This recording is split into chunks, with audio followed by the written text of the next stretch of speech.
This is Sparta!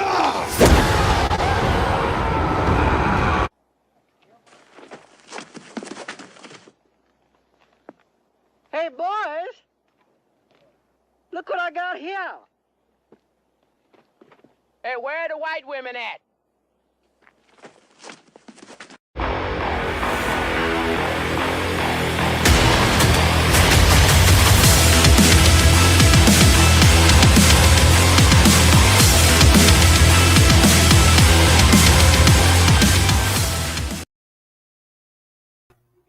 Thanks again to my man Swamp Dog for making that intro graphic. Put it that way. I get my freaking words right here. So yeah, we're back on, kids, and we're gonna listen to another set of oral arguments. What is up, Jeff Cron, my brother? Fire Otter's back. What's up? So we'll give it a minute. We'll see who builds up. The arguments we're going to listen to now is the Mock v. Garland, and this is kind of combined with a few different cases too. And this is about the pistol brace bullshit. If I could touch guns on stream, I'd go grab a brace, couple pistols right now. Constitutional Carpenter, what's up, brother? So we just got done listening to the assault weapons bans in Illinois, which was absolutely fucking painful. So now we're gonna rock on with this one. Brother Goonbeam, what is happening? Like I said, I gotta hit you up payday. Whether it's a rifle light, pistol light, I gotta get some Goonbeamage on some shit. So I gotta hit you up. I was going to do it this month, and then that AK came up, and I kind of spent a whole fuckload of money on that. Shauna, what's up, my sister? What's happening?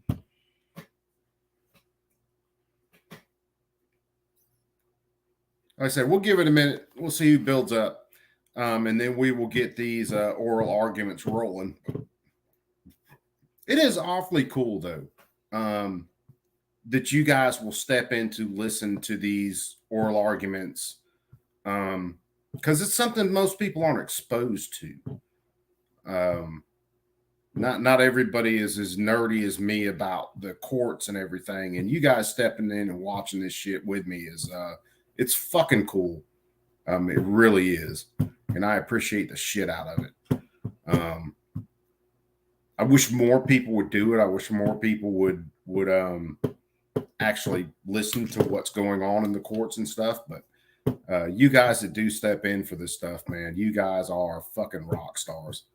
Because you guys are going to be the ones that are actually informed about what the court's saying, where these court cases are at. I wish I had like plugins for these cases, kind of like a lot of other guys do, like Four Boxes Diner or Armed Scholar, where I had people that would like call me and let me know shit's happening. But I don't. So I gotta wait till other people talk about it in some cases, and then I gotta go on to the district court's websites and download it and all that shit. I wish I could focus on it more sometimes. And then sometimes I wish to God I didn't have to damn listen to it. It's one of those things.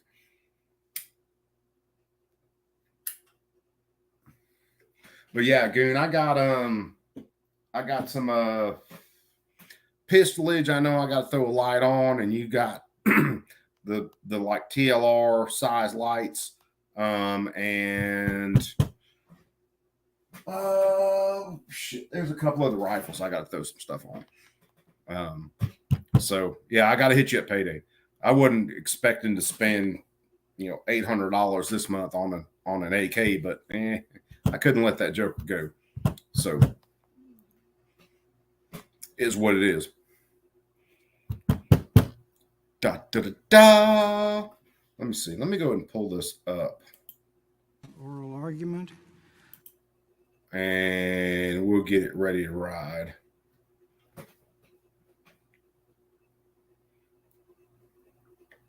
sucks that freaking seems like I try to use my other computer with my other freaking camera and everything goes stupid, but it is what it is. We'll roll what we got. Long as the net hangs out, baby, we're gonna run it.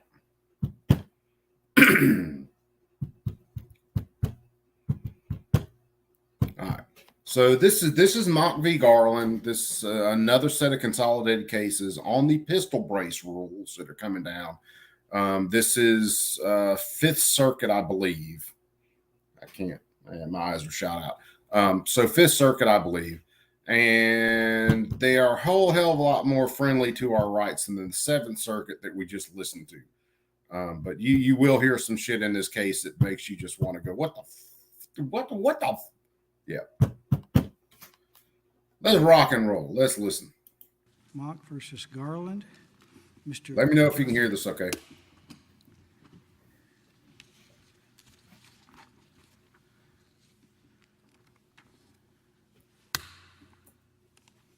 Mr. Presiding Judge, and may it please the court, Eric Jaffe for appellants. The district court, in denying the preliminary injunction in this case, was incorrect in concluding that we had no likelihood of success, or had not established a likelihood of success on the merits. In fact, he was incorrect because he applied the wrong legal standard in two particular instances and in greater detail. Good deal, Fire. Appreciate it. The first one is in the Second Amendment context, where the judge held that the lack of substantial historical evidence should be held against the plaintiffs rather than against the government, which reverses the burden of proof set forth in Bruin. Under Bruin, a braced pistol is plainly a bearable arm. Can we rectify that? Can we look at amici or otherwise ourselves and establish it? Would you say his finding of that is conclusive? The government does. Now, remember, when they're talking about amici, they're talking about what they call friend of the court briefs. So they're talking about anything that, any document that someone wrote up to support the case. I need to look into writing them. I wonder if they allow profanity. Second thought, it might not be a good idea for me to write them. Doesn't get a second bite in front of us. Well, I mean, I imagine that you could remand it while still at least under a temporary injunction, and the court could ask for more evidence. But as a practical matter, that gives us the preliminary injunction, at least until further briefing makes the judge change its mind. I don't think in the first instance you should necessarily take the evidence of what the historical record was based on a few amicus briefs. That's not enough. There's obviously been an expedited briefing. So if you decided, oh, there's a lot of statutes the government cites, we've only had a very limited ability to rebut those as to why they don't actually meet the Bruin standard. So what I would say is if you thought that, I would keep the temporary injunction in place at least until the district court had a chance to take further briefing on the issue. Are you starting with the Second Amendment because you think it's your stronger likelihood of success, or you're picking it, or let me just a third point, is it because if you show likelihood of success on that, then you've established irreparable harm, which the district court here has never reached? It has all those benefits, but I start with it only because it is clean. It is remarkably clean and simple to rule on. The notion that a braced pistol is not a bearable arm is not plausible. That's not even a facially credible That's the attachment argument. Well, when it's attached to the pistol. The attachment standing alone is a paperweight, as far as I can tell. Yeah. It only matters if it attaches to a pistol. We're talking about using these to stabilize a pistol. So, sure, you want to sell it as a paperweight, as a historical paperweight that can't be attached to anything? That's not meaningful. Do you understand the government to be arguing primarily from Heller and Bruin that these are dangerous and unusual weapons, in as much as even worse than, say, a shot-off shotgun? This thing is concealable because it's breakable apart, but it's actually much more lethally accurate. So it's the most dangerous and unusual outside Second Amendment. Krabby, what's up? Or do you understand them to be saying, no, there's a history and tradition of inspections alone, and this is just a registration inspection one, and we've given you the history of that? I understand them to say both things. I think both things are incorrect. Okay. So on the dangerous and unusual, of course, it's a conjunctive test, not a disjunctive test, and they're obviously quite usual. There's 3 million of these out there, and if you wanted to add in actual short-barreled shotguns with actual stocks, that would be, 3 and change million. There's an extra several 100,000 of those, which is well above what was in Caetano, and certainly is far above anything. There's the Wee-Fay. What's up, baby?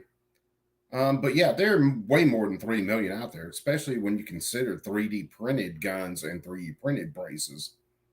Yeah, there's way more out there than what they're talking about. And Hollis that you might have ruled upon vis-a-vis machine guns. So they're clearly common use by lawful citizens. They give a smattering, a tiny smattering of crime committed with these, which is nowhere in the ballpark of the crimes committed with handguns standing alone. So you can't possibly claim that they're somehow not usual and usually owned by lawful citizens. So that's the first part. Do you understand the dangerous and unusual test to be looking at 1791 or looking at today or some little blur of both? I understand it to be looking, One, the dangerous and unusual test should not even exist. It's not in the Second Amendment. All of those arguments were taken into account when the Second Amendment was written. It doesn't exist. It's a made-up fucking legal term. concept of it starts in 1791, but it obviously translates forward, much like we translate forward those concepts to modern weapons. I mean, Heller, Brune both said that. And I think, obviously, the concept of dangerous and unusual would translate forward. No one imagines Silencer dangerous and unusual?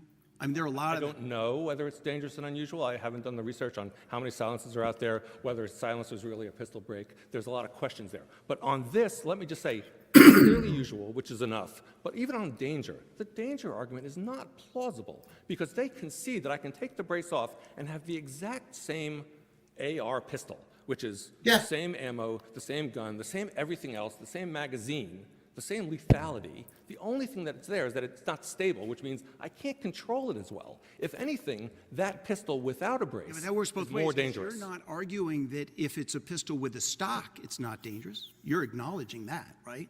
Well, If it's Pistol a with a stock, stock, it's a short barrel hence it rifle. really is a rifle. well, we have said that we think even the short-barreled rifle ban is arguably against the Second Amendment, but Yes. we need not reach that. That was in the alternative. We certainly made that argument. There's no credible historical evidence.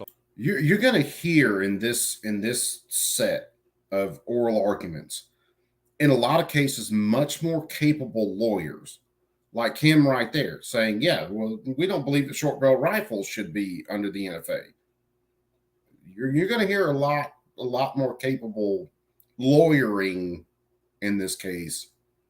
Why carbines, which are basically short rifles, are permitted to be banned, and why they're any more dangerous than anything else. What I would say, though, about concealed... No, but before you get off that, that's why I'm very confused by the argument here.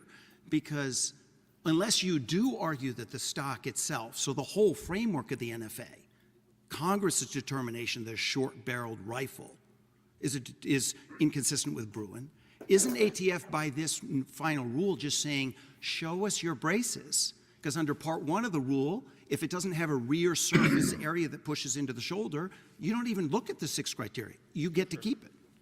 I don't have a problem with them saying, show us your braces. What I have a problem with is the criteria they use to evaluate whether those are intended. My point is they don't get to their criteria if it doesn't have the shoulder surface area. That's Part 1.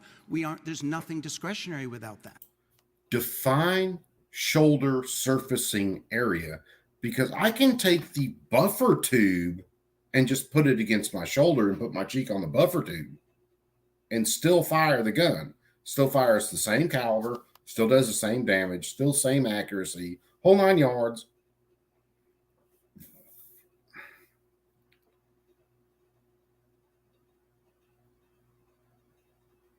I mean, an AR is an intermediate cartridge.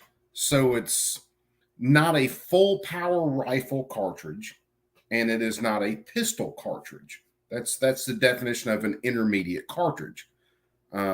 And the whole reason they adopted an intermediate cartridge is so that soldiers could carry more ammunition and maybe fire more accurately than if they were firing a full power rifle cartridge like a 308 or a 30-aught. And these calibers were adopted not because they were so extremely devastating to the human body. They weren't. I mean, if we were looking for weapons or calibers that were devastating to the human body, the last thing we would have went with was a fucking 22 round, because that's what a 5.56 or a 223 is. It's a goddamn 22. It's just like a 22 Magnum is all it is. These calibers were meant to, one, allow soldiers to carry more ammunition so that they could shoot more, so they could put more lead in the air, and to wound the enemy, because when you wound an enemy versus killing an enemy, you tie up more people trying to take care of a wounded person than a dead person. And there were some tricky things they did with barrel lengths, like the, I think, 20-inch barrel. I can't remember the twist rate on it, but it kind of made the round. It was so fast and supersonic that when it hit, it tumbled and just caused a larger wound channel.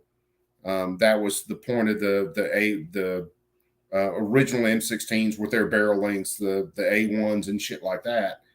They did tumble. And they did that because they couldn't use expanding ammunition, because expanding ammunition is against the Geneva fucking Convention. 5.45s are meant to basically bend and tumble. That was one of the reasons for the length of that round. There's some little tricky things they did, but it wasn't because these calibers were completely so lethal or anything like that. It was, if you wound an enemy versus killing an enemy, you tie more people up. That's why most booby traps were meant to wound instead of kill. Their view of what constitutes surface area is a little broad in our view. It would include a lot of things. We've given examples of specific models that they've said. Man against the masses, what's up? So that we understand that at least at a minimum, it is ambiguous what counts as adequate surface area, because that was not what they held before. So just their change in position. I asked you a lot, and yes, you did. but jump to that second point just so I don't forget my own line of thinking, which is it does seem to me the government is saying, put aside dangerous and unusual. There's a clear early colonial history of just inspecting these things for safety. And that looks like it bleeds into footnote 9. So two things. One is the NFA does far more than merely inspect them for safety. It puts a lot of restrictions on them, fully apart from whether they're going to blow up in your hands. Second of all, that early colonial history was not designed to take away the guns. Actually, most of those inspections were more designed to see what else we need for a militia. Do we have adequate guns available? If anything, the rules in some of these states would have been buy more guns, not take away your guns. So I don't think those are adequately analogous or universally consistent to justify the far more onerous burdens imposed by the NFA. So that's just a problem about whether the history is analogous. But I wanted to get back to something you had asked me before that was sort of in that string of questions, danger. Why? No, but stick with me. When you say to take away guns, is I see the attack in this case, but not in other parallel attacks. The attack here is as to classifying the gun. It's not as to, is this person someone who we can allow to have the gun? And therefore, I don't see this as a take away a gun, at least arguably. This is, show us the thing. If it's a short barrel rifle, you can keep bearing it. You just have to pay a tax and register it. Well, but that's not actually the way the rules work. The rules are more like the Bruin-May issue. ATF has asserted the authority to deny no, man against the masses, you crazy bastard. But drinking that's stones. as to whether the person is deserving of it. It has nothing to do with Don't the six you put criteria. a Bud Light in my hand. Wrong? No, the 6 criteria trigger the May issue. It's like saying a pistol No license is a May issue. No, you and your fucking In fact, Photoshop the pistol abilities. triggers the May issue, but the May issue is the burden placed upon those weapons. The other thing I would say is they're Put not me just with my categorized arm into around different fancy fucking names. mullet, Obviously, the whatever the categorization fuck his name is, holding and a Bud it is Light. the consequences of that categorization that constitute the burden on Second Amendment rights. So yes, if they were just going to look at it and say, oh, that's blue, that's red, that's pink, I'm going to call that one George. Great. But that's meaningless. That's not what the NFA does. The NFA actually has real-world practical consequences on the owners of weapons so categorized. One thing I want to get back to on dangerous and unusual. On the danger part, the concealability is almost laughably backwards, because the same pistol without the brace is far more concealable than when you attach the brace on it, making it bigger and more awkward. Yes. The brace adds stability. I will give you that. But stability does not make it more dangerous, any more than a new modern rifle that has better features for aiming and control is more dangerous. Yes, if the wrong person uses it, I suppose they could use it more effectively. But you're not disputing that the NFA constitutionally can require possessors of shot-off shotguns to register and pay the tax. I love my man against the masses. I think that they have a different mechanics. They're less dangerous because they're inaccurate. My baby's home. This is a highly With my accurate baby. rifle, thus the sniper in Boulder, the sniper in Dayton, they've got this thing that can come apart, then they can reassemble it, and then from a tower or wherever, they can hit people. Okay, this is actually less accurate than a long-barreled rifle, which would be probably much gonna get his better, tab have more off when it's rifling. charged. So if that's the question on super-duper accuracy of be, 'cause snipers, he the slept answer is with last long-barreled rifles are far more dangerous But I'm comparing just than braced rifles. If we're accepting that NFA constitutionally can apply. Not accepting that. I'm just saying I haven't Wait, reached that. you're We're out not of guns. accepting that Bruin allows them to require Unless you wanna go possessors get of some. sawed-off shotguns? I'm just saying it's not an issue in this case. And I'm asking you to compare the two. Well, I think there are differences. I'm not going to say whether those differences. You got some more lead to the stash, result, Sheriff. Because that's not the case before me, and I've not been asked to defend those. So you can assume that arguendo. Hey, That's hold on. fine. I don't have a problem with assuming an arguendo. And what I would say is the difference is a sawed-off shotgun is wildly inaccurate and has a lot of risk. Which way I gotta shove you? Whereas a more stable, more accurate pistol means you hit what you're aiming at, and therefore Showing don't off your kill pistol. the kid in the stroller. You don't go through the window. If you're shooting at an intruder in your house, mistake. The notion that a more accurate and more controllable firearm can be banned precisely because it's a better firearm gets it exactly backwards. At Is that there point, any post-Bruin footnote 9 circuit or district court opinion that you would point me to? on that particular No, point, just on generally, how do we understand? It's more accurate and it's safer. We got to ban it. Regime, which I think NFA closely resembles, or no, it's not because they ultimately still have discretion to deny people for any reason. I don't know that there's any decision that deals with the shall versus ban of the NFA. What I do know is If it's on your hip and I'm not touching it. Amicus briefs have discussed, and they have not denied that they claim discretion to simulcast deny for any the reason whatsoever. Rumble so, and so whatever their Twitter reasons and are, whatever is going through their heads, I don't know, but it's YouTube not at written the same down, and time. it's not regulated. Rahimi confine our argument analysis at all? Are we confined at all? I think Rahimi confirms our approach to these things. I don't think it confines it. I think it tells you exactly why the court got it wrong. It got the Maybe burdens runs around, backwards. so- That if you Ran want some around through to it the not other really day. name these things and put them on a list, but make that list have legal consequences, which is Well, I that's can't yours. sell it, I can't Yeah, buy that's- it, I this have is my to big lock boy. it away. My spouse or other What's resident the family compact pack? member has to also be NFA licensed if they're going to even be in my house. You need to I run can't around through that transport one. it across state lines if I have a country house, Yes. in Texas instead of here. All those things are real, meaningful, Yeah. just as bad as the carry versus not carry. That's my baby. Yeah. If you have a shorter barrel, which reduces the ballistics of the round, somehow it's more dangerous than having a full length barrel, which has better ballistics, which causes more terminal wound damage, all that. So it's when you know logic doesn't make a fucking bit of sense. Or it just doesn't come into play in the courts. It really doesn't. Burdens in Bruin. In fact, worse than those. So, Any NFA provision yet been struck by any court under Bruin? I don't know the answer We to would that. be the first. You're saying you have. Well, I'm not asking you to strike the NFA provision. What I'm asking you to do is strike the regulation that applies to pistols. It may have the implication that in a future case, the logic of your reasoning could apply to the NFA, but I'll let that case happen when it happens. Strike the, Yeah. okay, but the I'm final asking you to rule, strike the rule. but the rule doesn't have anything to do with the discretionary part of denials. The rule has to do with assuming there's a rear surface area, we use these criteria to assess if it's what Congress told us to register, rifle. Well, remember, our first argument is that these are pistols, and that their criteria for redefining a pistol as a rifle That's the Cargill. wildly vague and imprecise. Hold on. I could do this.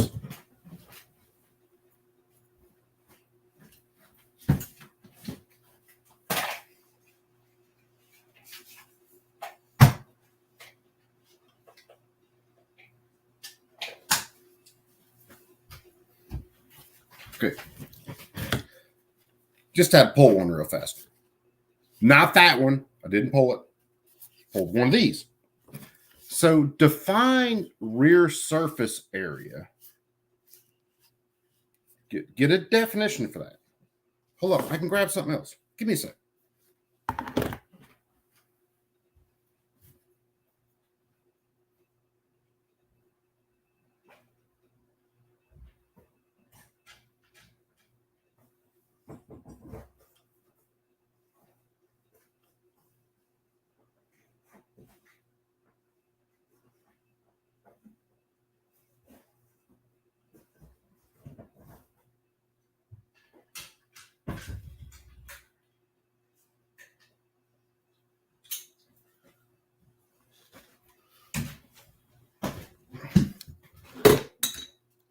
seriously forgot how many parts I got laying around.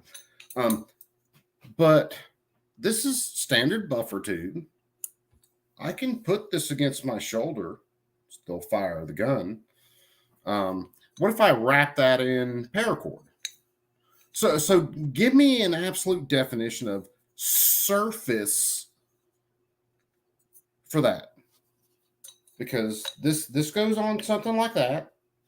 This gives me a little bit more, but this also allows me to put it on my wrist and fire it. But yeah, define surface area. Pistol brace, buffer tube, both can go against my shoulder. And to fire one of these guns more accurate, I just need to have it basically stationary. I mean, I can clip a sling on it, put tension against my sling, and that allows me to steady my sights. That's the way that a lot of special forces used to use submachine guns in the past, was just a sling, which didn't allow them to shoulder it. They just pushed against it, which put pressure on their shoulder, which steadied the gun. And first of all, the NFA shouldn't exist. Short-barreled rifles, all that shit, they were added in because the original, attorney general and the government wanted to go after pistols, and the NRA got pistols pulled out. So then they went after short-barreled rifles. It's a clusterfuck. If you guys haven't seen my stream where we actually read through the hearings for the 34 NFA in the House, it's insane. It honestly is. It's informative, but it's fucking insane. So yeah, buffer tube. I can put that against my shoulder and still fire. I come bearing more gifts. What gifts? Will you love me forever? Depends on what you're bringing me.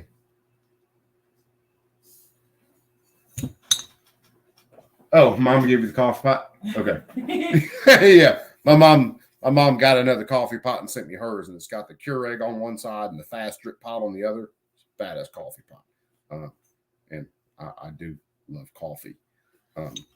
Man, I fucked him up one day. We got back from the grocery store and we were putting groceries away.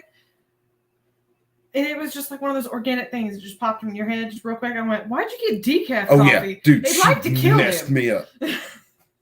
Got caught. Went to the grocery store, got groceries, got coffee and all that. And she picks up the coffee and goes, why'd you get decaf? And I lost it. I'm like, that's going to your mom and dad's house.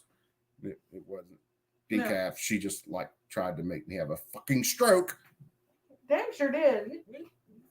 Took him out. So, freaking, yeah. That's not funny. That is. It was actually hysterical.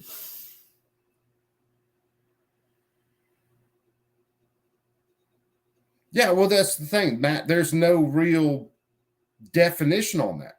And if you look through the original score sheet that the ATF did for it, even if you passed every section of their score sheet, at the end of the score sheet, they still told you they can fail the firearm if they just want to. So you could have a pistol that passes every one of their checkoffs, and they could still go, fuck you, you got a short-barreled rifle. 10 years in prison. It's like fucking Jesus. And indeterminate. Okay. So there's that. When you say wildly vague and imprecise, yes. The rule itself heavily relies on the First Circuit Sig Sauer case. Oh, man against the masses. If you send it to me, baby, I'm putting it up on screen. Just let me know whether you send it to my email or IG, because I'll have to open up my IG. I got my email already open. I don't have my IG open. Hold on. I'll open it just in case. Damn it, I can't see to type. There we go. Hold on. I gotta get with my IG though. I don't keep up with it enough. Hold on, matter of fact, let me check a message.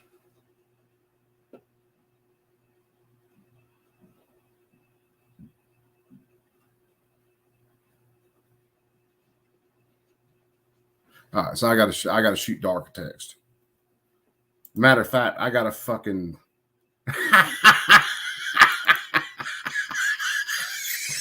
Wait, go back. Go back. Which one?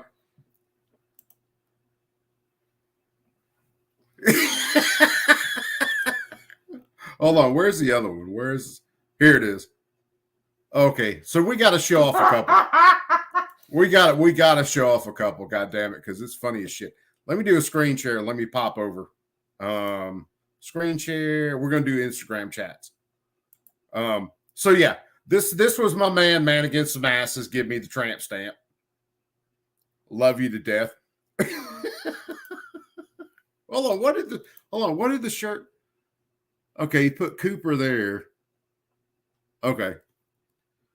I love the Daisy Dukes. And damn, my ass was never that flat until I got fat. Hold on, let's see. You do not have a flat ass.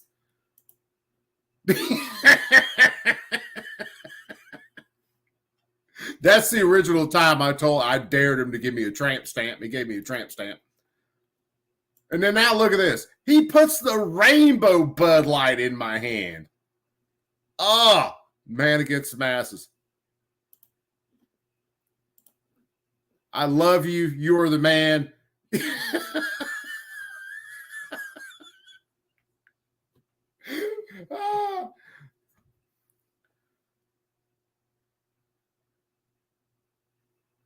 Oh, yeah. Thank you, brother Jeff. He can bite you in the face. No, he's not going to bite me in the face. If he bites me in the face, it won't be the first time a snake bit me in the face. My wife's bringing one of the buddies in. That's one of the rat snakes. It's the one I caught and then yeeted into the back of my truck. Yeah, she caught him. She freaked out when he wiggled, so she threw him into the bed of her truck, and somehow he was still in there when she got home. Heavily relies on it. You didn't cite it the next day. Huh? And when I went to work the next day. Oh yeah, and when she went to work the next day. Jesus Christ, that snake just hung out in there. Man against the masses is the fucking man. The meme lord. Photoshop extraordinaire. I love my man against the masses. Dude, the first time when he threw that one up with the original tramp stamp, I like to laugh till I broke a damn rib. I mean, I had tears coming out of my eyes. I was laughing so damn hard. Such a nice It's a man against the masses is a freaking cool dude. Yeah, when given ammo, I shoot. You damn sure do, and I give you enough ammo, baby. Yeah. Whatever you do, don't be on a live stream and then dare man against the masses to do a meme if you don't want to see the meme, because he's going to do it. All right, let's get back to this. Why isn't Sig Sauer, David Barron's opinion of the First Circuit, conclusive as to these are well-defined terms ordinary people understand, length, weight, how manufacturers manufacture it, what the use is, every criteria. The criteria that I'm challenging are the things that say indirect marketing, the behavior of people other than you that you may or may not know about. 5 and 6. And the word similar. Does it have a similar weight? I understand what weight means. I don't understand what they think is similar or comparable. I don't think there's any definition there other than sheer prosecutorial discretion of don't like that one. So your Vegas argument is as to criteria 5 and 6. I think the last 3 criteria. I'm trying to remember what numbers they were off the top of my head, but it was the similar weight, similar length of pull, indirect marketing. Those are the Sig Sauer factors. The 2 that may not be are how is it used out there, and number 2, how do the manufacturers market it? Well, I would be willing to concede to you that if a manufacturer stood up and said, "Hi, this is a shoulder launch thing, but I'm putting a strap on it just to say it's not." Yeah, of course I can take that into account vis-a-vis the manufacturer. I'm not sure I can take that into account. Gabber, what's up, brother? Purchaser who may or may not have heard that statement. But vis-a-vis the Oh, Gabber, man. You missed you just got in here, right? So you missed the Coop tramp stamp and the Coop holding the Bud Light, right? Because if you missed it, I'm gonna have to go back and show it again.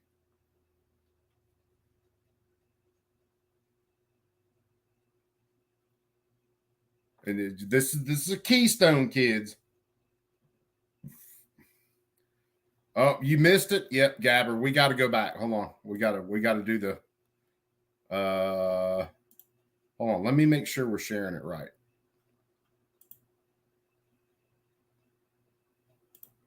Stop screen. Let me make sure I'm doing this right because I want to make sure.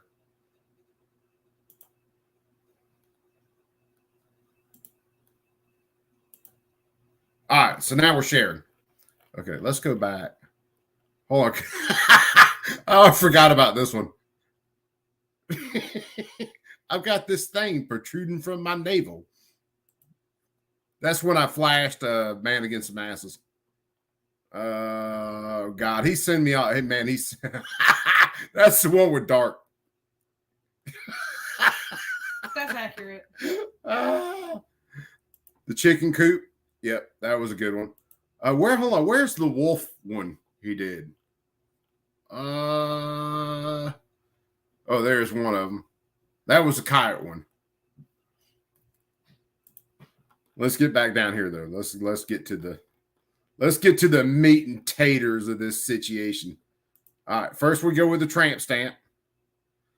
And that would be damn near accurate, except for the freaking scar that I've got from my back surgery right there. Yeah, that'd be the old Coop love handle right now. I do like something to hold on to.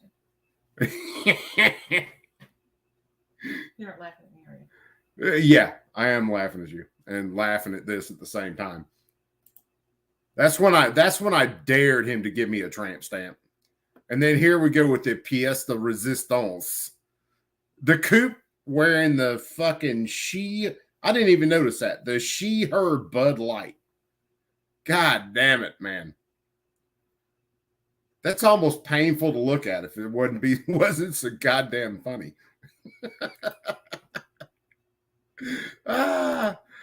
That's hysterical. I love my Man Against the Masses. Yeah, man, I can handle cheap beer. I can't handle cheap whiskey or cheap liquor. I can handle cheap beer. That is Mrs. Coop, Brooke. Or introduce yourself to Brooke Cheney. Hi. Brooke Cheney is a serious advocate. Testified in front of legislatures, Congress, does her suicide prevention shows. Brooke is outstanding. No, that's a rat snake. That's just a regular old gray rat snake. Touch his face. What's wrong with you? That's my baby. He is way more. It's funny because he is way more comfortable with you. I handled him. Yeah, well, you have handled him a lot more. So yeah, that's just a regular old gray rat snake. Caught him on the road. I laughed. I showed my mom and dad and my daughter stopped by my shop yesterday, and I showed them one of the sheds from one of the rat snakes that I catch all the time. And I'm 5'7", 5'8", depending on the day and which convenience store I'm walking out of. And that snake shed is over my head.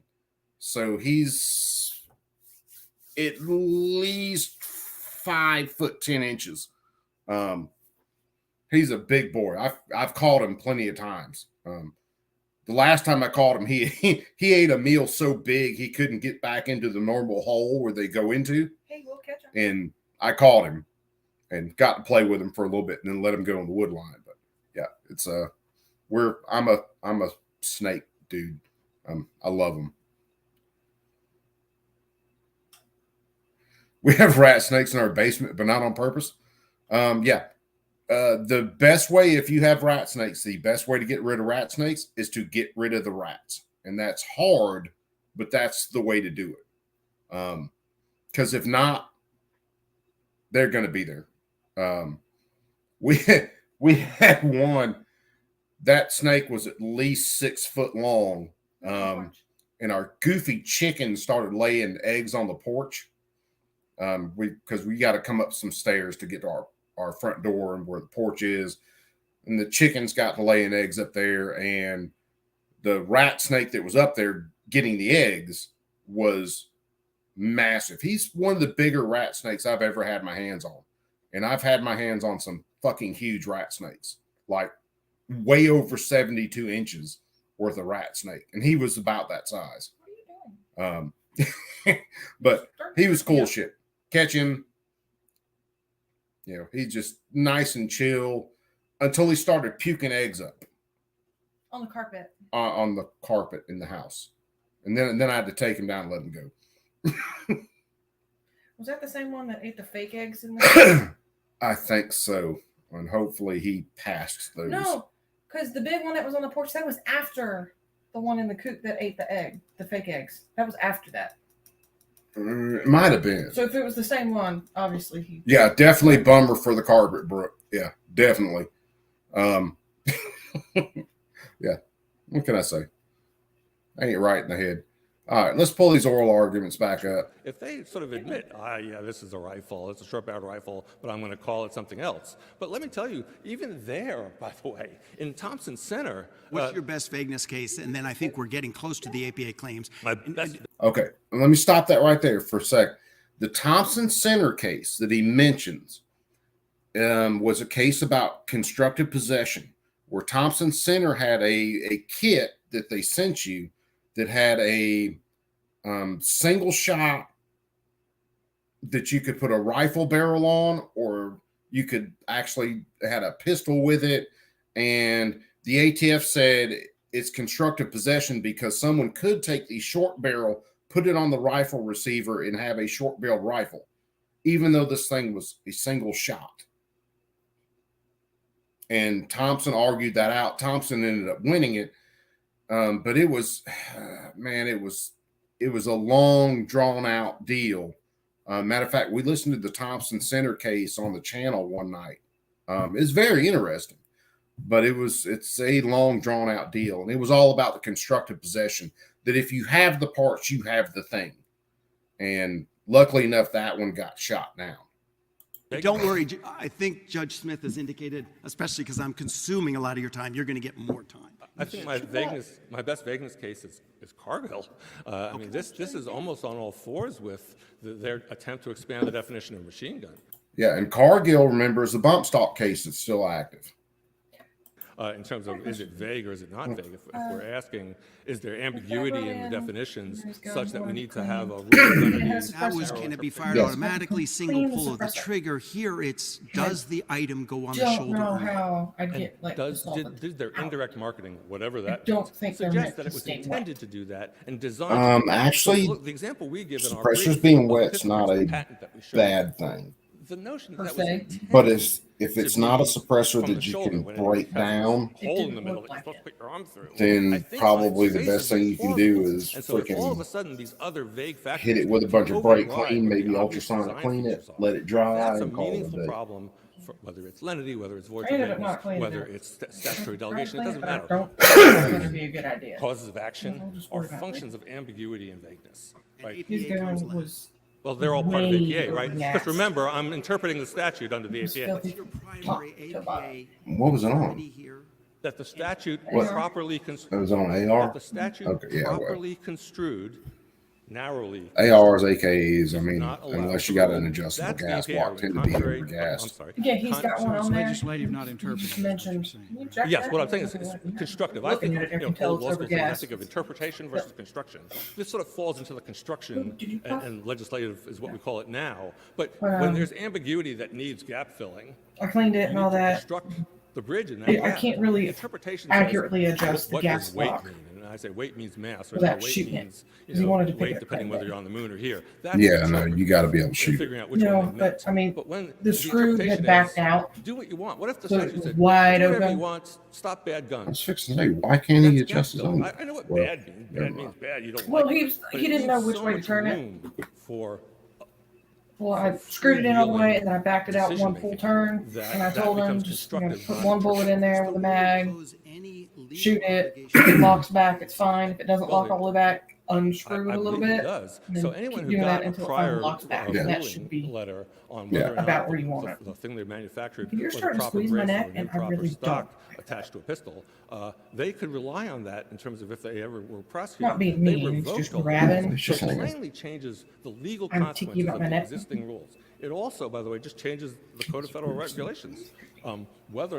I find the whole argument that this is merely precatory. It's just wasn't us as relaxed spitting into the as he wind and was, letting you know like, what we on the think. first We're day I just got him, he was spitballing super about what's going through our relaxed and heads. chill.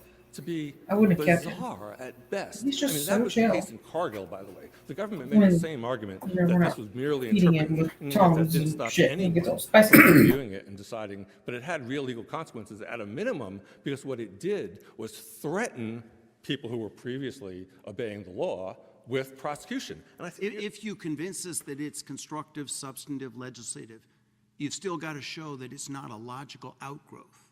Correct? And that's for one of the several ones. I think I get my lenity stuff coming. okay, through. I know, but See, this is where I argue that the laws and the enforcement on laws should be based on the actual textual definitions of the laws when they're written. So that there is no argument about expanding the definition of a machine gun to something that is merely an attachment on a machine gun that makes it fire faster. Because the textual definition, the legal definition of a machine gun has a set parameter, and that's all that should matter is that textual definition. Which one is the camera? go with me a little bit, because I agree if you do accept Yes, of course. our 2021 Huawei decision. And as I read that and the Supreme Court's Long Island decision, the question is just, by framing a subject, could you have anticipated the final rule? Well, so what I would say is our main argument is, look,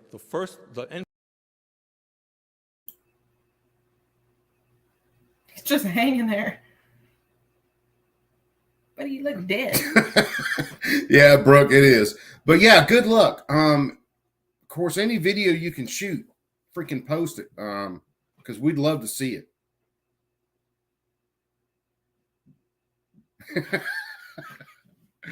But yeah, Brooke, thank you again for stopping by. Good luck with the shooting, with the tournament competition, whatever.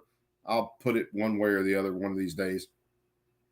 Yeah, Brooke, if you can shoot some video, post that shit. And we'll share it around. We'd love to see it. One of these days, I would like to get into doing some comps. The range that I was a member of, that I have to pay my membership again one of these days, they hold some comps. I'd like to get into some. It's just, for me, it's just a matter of time. In between work, kids, trying to do YouTube stuff, and not really being a morning person. But yeah, Brooke, any video, yeah, shoot it. Come on. I know you got someone out here who can hold a camera for you while you're out there rocking and rolling, playing John Wick. But definitely.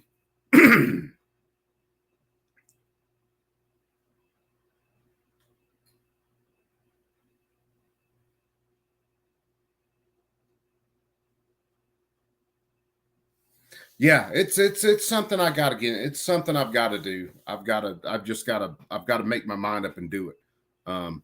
But some of the times I have almost too many damn hobbies. Come on, man. If you got another one, post it.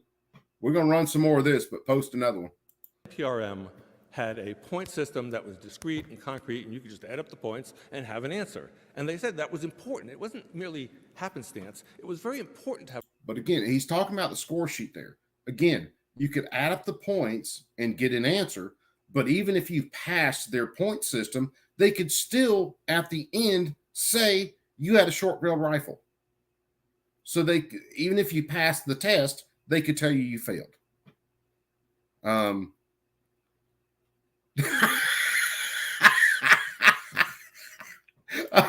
We got to do another screen share. We got to.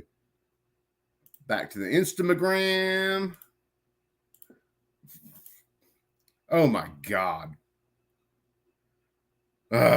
Man against the masses. That makes my heart hurt. At the same time, it's funny as shit. Dude, that dude looks like a fucking alien. I swear to God. This got me all wistfully looking in the background. I love my man against the masses. I do.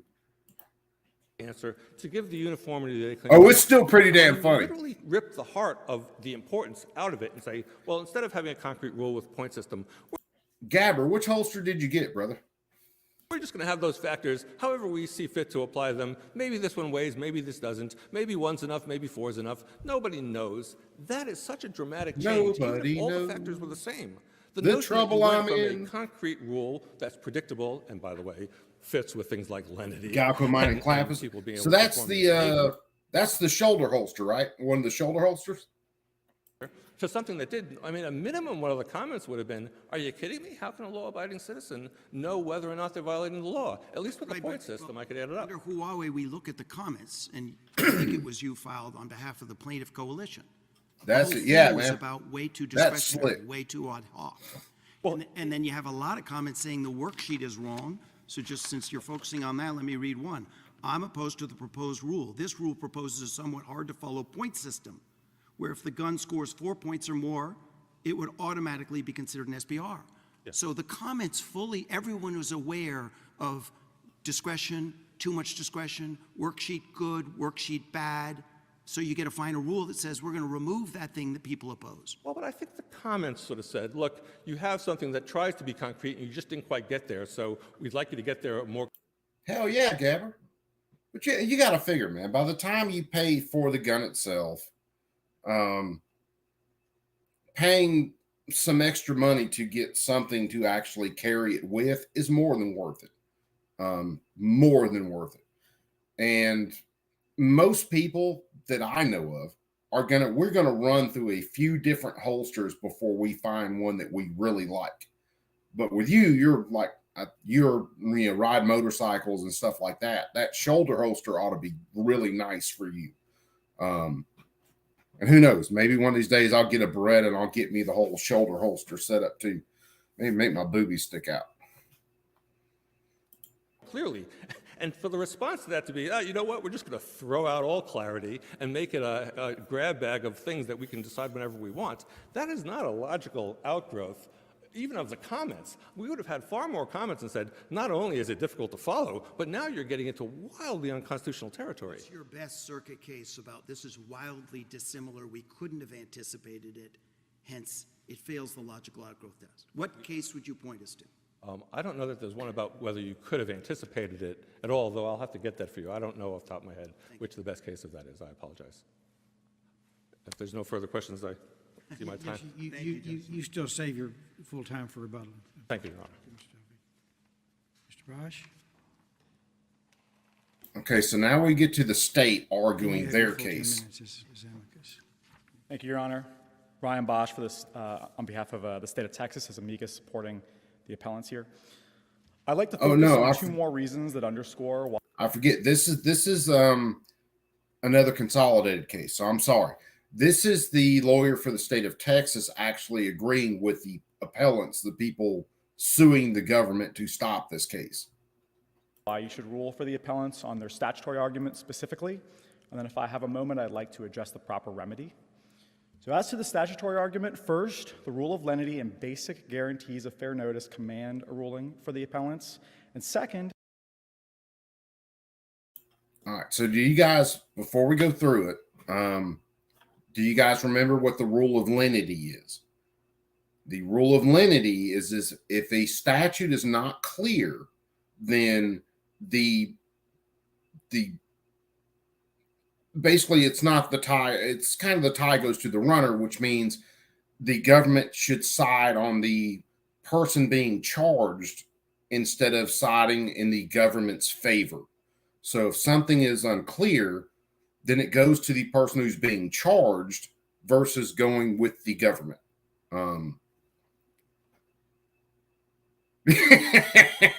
Yeah, crazy rednecks. I got that covered.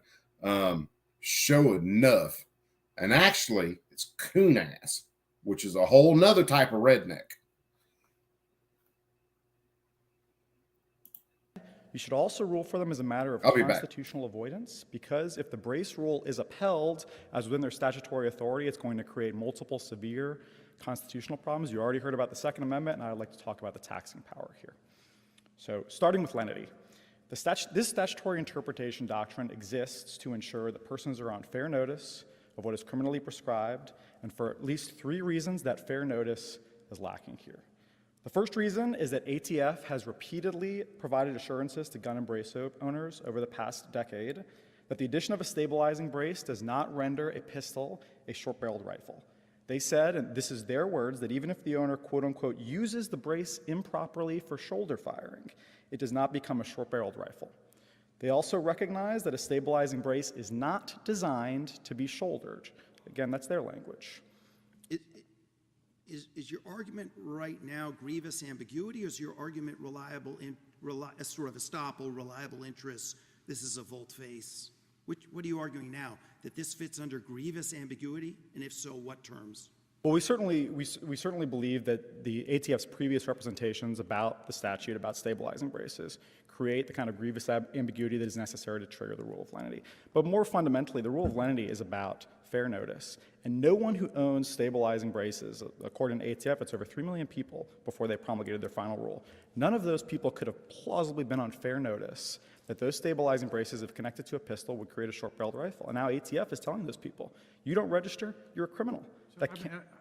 I assume you agree, though, that in cargo we basically said that the rule of lenity is kind of the last refuge. In other words, we have to, quote, avail ourselves of all traditional tools of statutory construction before the rule of lenity might apply.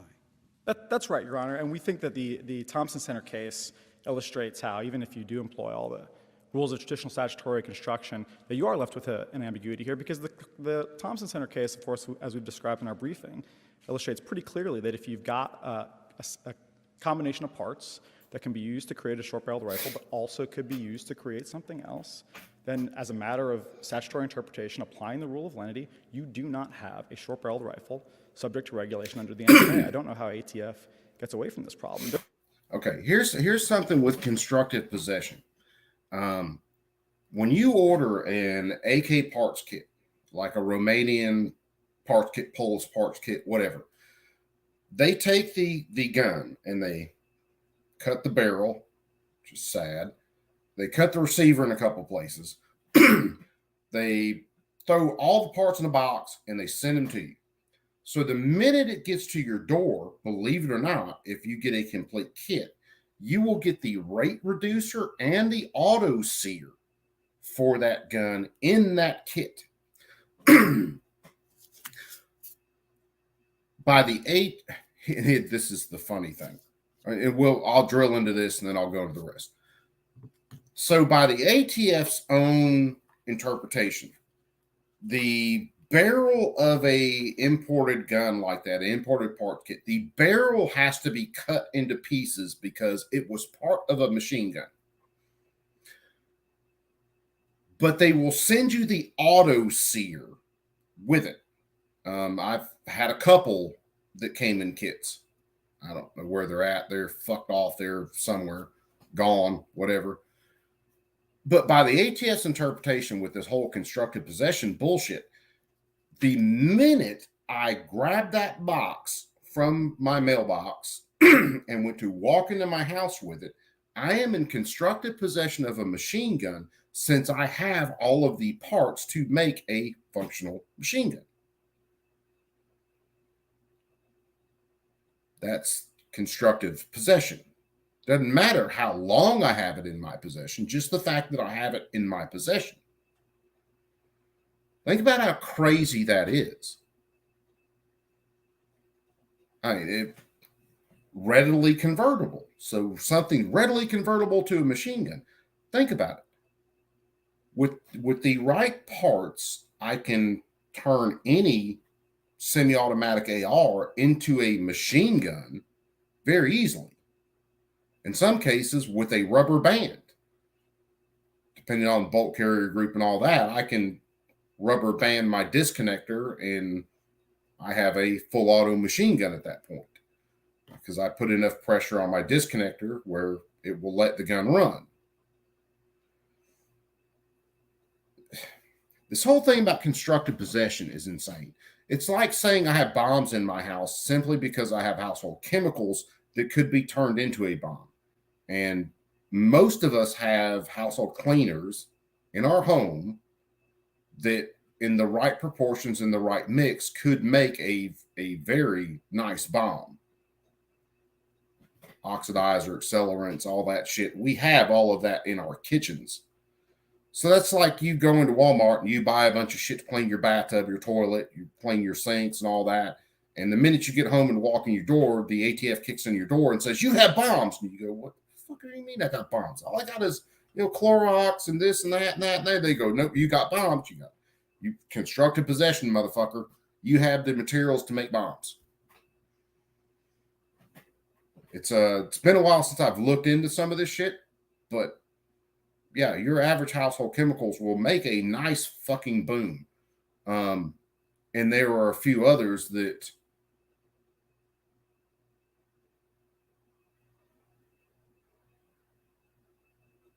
what, you're kidding?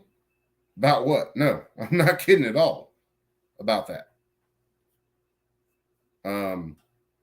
No, there's no kidding. I said it kind of in a funny way, but no, there's no kidding about any of that. This whole constructive possession thing. So, that barrel's got to be cut up because it was part of a machine gun, but they send you the fucking auto sear and rate reducer in the same kit. No, I'm not kidding at all. There was a time, and the ATF tried to push it to where an AK that has what you call the XY stamping on it, which marks where your pins go for your trigger group, for your hammer, and then the X, I think it's the X stamping. I'm dyslexic. So X stamping, Y stamping is where your pin would go for your auto sear. They tried to say that every AK that had those stampings was a machine gun because they were readily convertible. Because it basically showed you where to drill that third hole and put the pin and put the auto sear. This stuff's crazy, man. When you spend enough time looking into it, is the why? Yeah, fire. You're right. Like I said, I get it backwards, man. My brain, dyslexia, I'll get shit sideways in a hurry. But yeah, they try to say that any AK with that XY stamping was a machine gun. That's why when you look at some Wassers, they don't have the magazine dimples, the stiffeners, and they don't have X and Y stamping so that they could not be afraid of being classified as machine guns.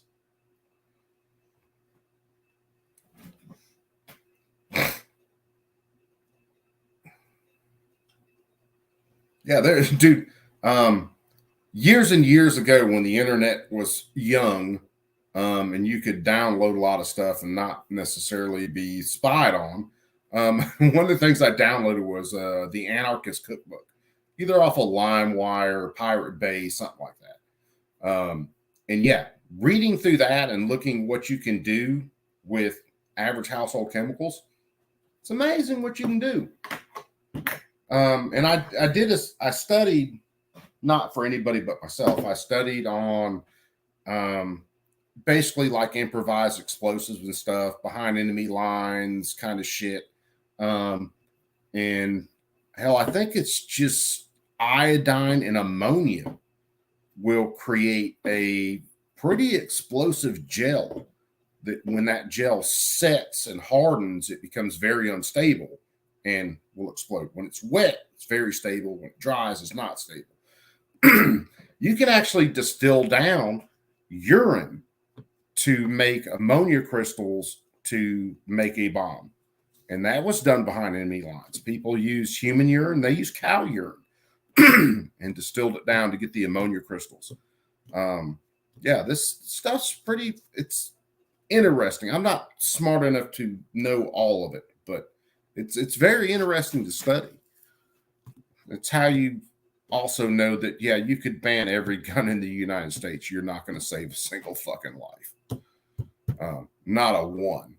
Matter of fact, you're going to cause more deaths if you did. Their briefing doesn't address Thompson Center in any material or respect, and I think Thompson Center controls this case. Congress has said a short-barreled rifle. I mean, I guess what I'm thinking, and I think Texas law ties in. In other words, you presumably are defending your laws. Possession of a short-barreled rifle implicates the NFA, implicates Texas state law. So what's the grievous ambiguity? It's the interpretive criteria? Well, Texas law just cross-references the NFA, right? And it says that if you haven't registered something according to the NFA's terms, then you've got problems. Imagine you're defending Texas's law. You'd say the earlier refusal to give any clarity somehow reduces the ambiguity. Then this perhaps defective effort to say here are the 6 primary points of focus. Two responses, Your Honor. Our first point is that because Texas law cross-references the NFA, we have a serious interest in making sure that the NFA is properly interpreted. And they've gone well outside the bounds of how they can interpret the NFA here, and that creates a problem for Texas. No, but if you win, it reverts back to what? They just decide, as they always have been, case by case? How is that clearer? Not at all, Your Honor. To the extent that they've been deciding case by case, and I think if you look closely at their letters, there is frequently unequivocal language in those letters. It's not just limited to, you just brought one stabilizing brace to our attention for one gun. No. Their letters are frequently more unequivocal than that, just talking about stabilizing braces in the abstract.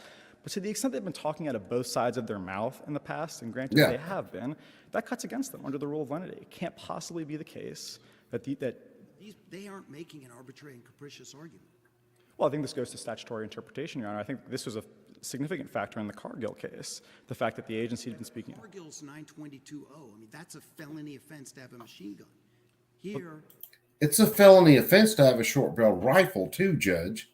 And they carry, guess what? The same fucking penalty. 10 years in prison, $250,000 fine.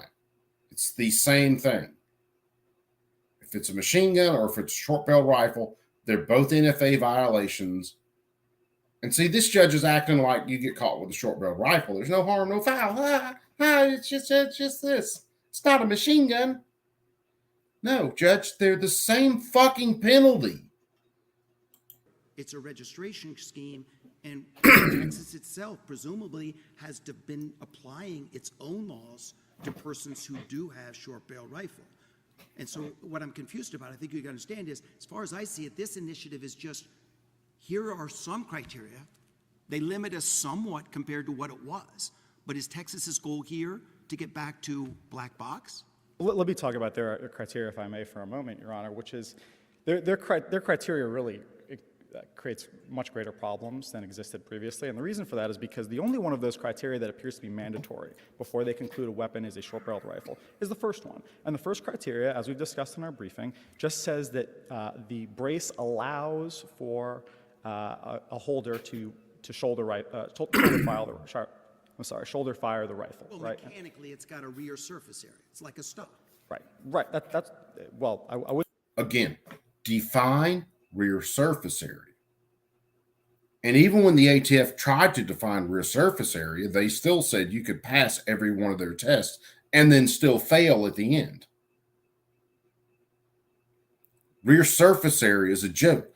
What matters here, believe it or not, should be the definitions of the brace versus a stock. The brace was originally designed, redesigned, whatever, to be fired with one hand. A stock is designed, redesigned to be fired from the shoulder. They're two different things, even though they are very much alike in a lot of ways, but they are two different things legally. And what happens is if you shoulder a brace, you are using it outside of its original design, which, again, is not legal, according to the ATF. Is it legal? Actually, yes, it is, because it is made for one purpose. You're using it outside of that purpose. There is nothing in the law that says these pistol braces can only be used to fire from the one hand, and if you use them with two hands, you're freaking committing a crime. There's nothing in the law that says that. Matter of fact, pistol braces aren't mentioned in the 34 NFA, the 39 or 39, 38, the 68 GCA, none of that. Pistol braces are a new thing. So guess what? If your law doesn't cover something, you need to write better fucking laws. You just don't get to reinterpret what's there to include something else. No, it's not illegal. It's not illegal to shoulder a pistol brace. What matters is the original design, what it was intended for, which was firing with one hand or braced on the arm, maybe supported with the other hand. And if you use it outside of that, that's not illegal. And the ATF wrote letters that said that for 10 fucking years. And now they want to go, no, that shit's illegal. No, wait a second, motherfuckers. One, it's not even mentioned in any of the laws. So it's not mentioned. Pistol braces aren't covered underneath anything. That pistol brace could look like a giant black fucking dildo. It's still not mentioned in the goddamn law. Which, by the way, I really am tempted to go find the biggest black dildo I can find and stick it on a buffer tube, fire it a few times, and then send it to the ATF and ask them whether that shit's legal.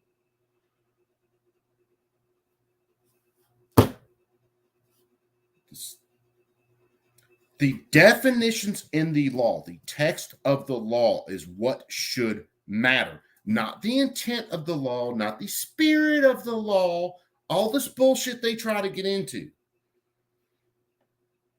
I wouldn't say it's like a stock, Your Honor, but I would say that the first component of their rule says that this brace will allow for shoulder firing. And that does not come within the terms of the NFA. That is clearly not enough, just allows. Thompson Center conclusively rebuts the possibility that something that allows for shoulder firing is a short-barreled rifle.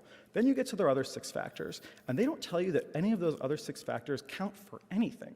Right? It's not clear under the terms of their rule why, if they find the first factor is not satisfied, they might just say, well, now you've got a short-barreled rifle. We didn't say we were going to give any weight to the other 6 factors, and to the extent we said we were going to give weight to any of them, well, we're just going to pick this one factor that's satisfied here. That's enough. This weapon's a short-barreled rifle. Ordinary citizens, under pain of criminal penalty, cannot possibly be expected to abide by that kind of regime. If I may, Your Honors, I'd also like to say a word about the taxing argument, because I think that this also creates a very straightforward way to resolve this case. Did the parties preserve that or assert it here? Well, I think as a matter of statutory interpretation, Your Honors have to avoid creating constitutional problems. And the footnote 2 of our amicus brief goes into this in a little bit of length.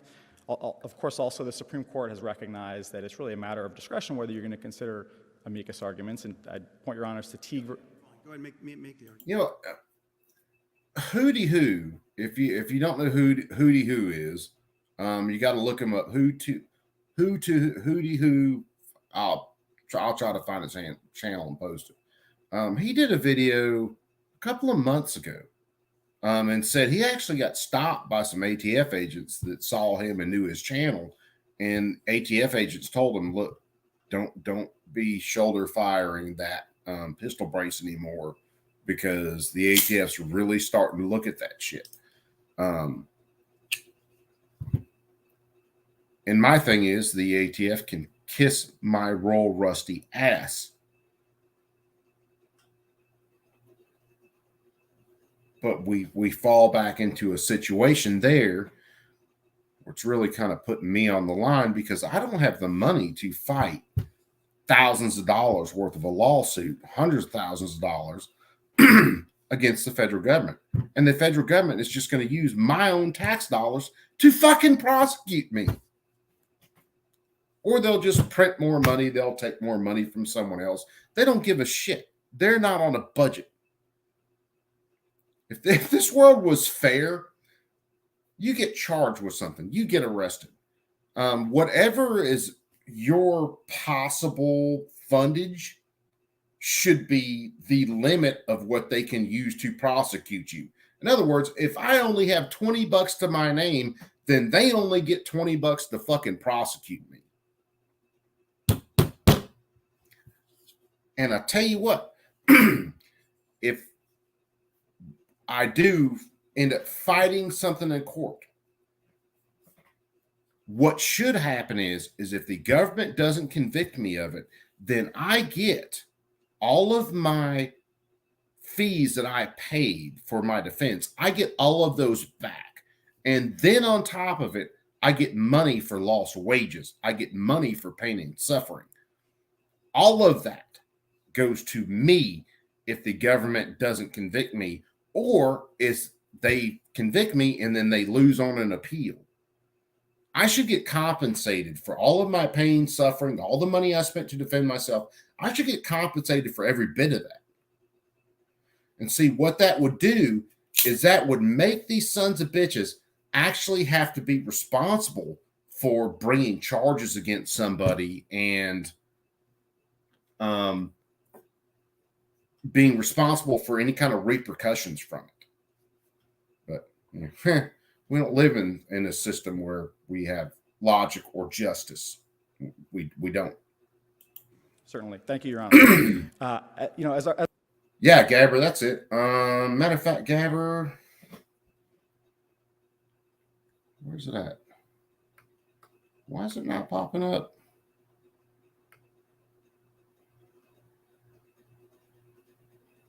Why is it not popping up on my other? Maybe it'll take a minute.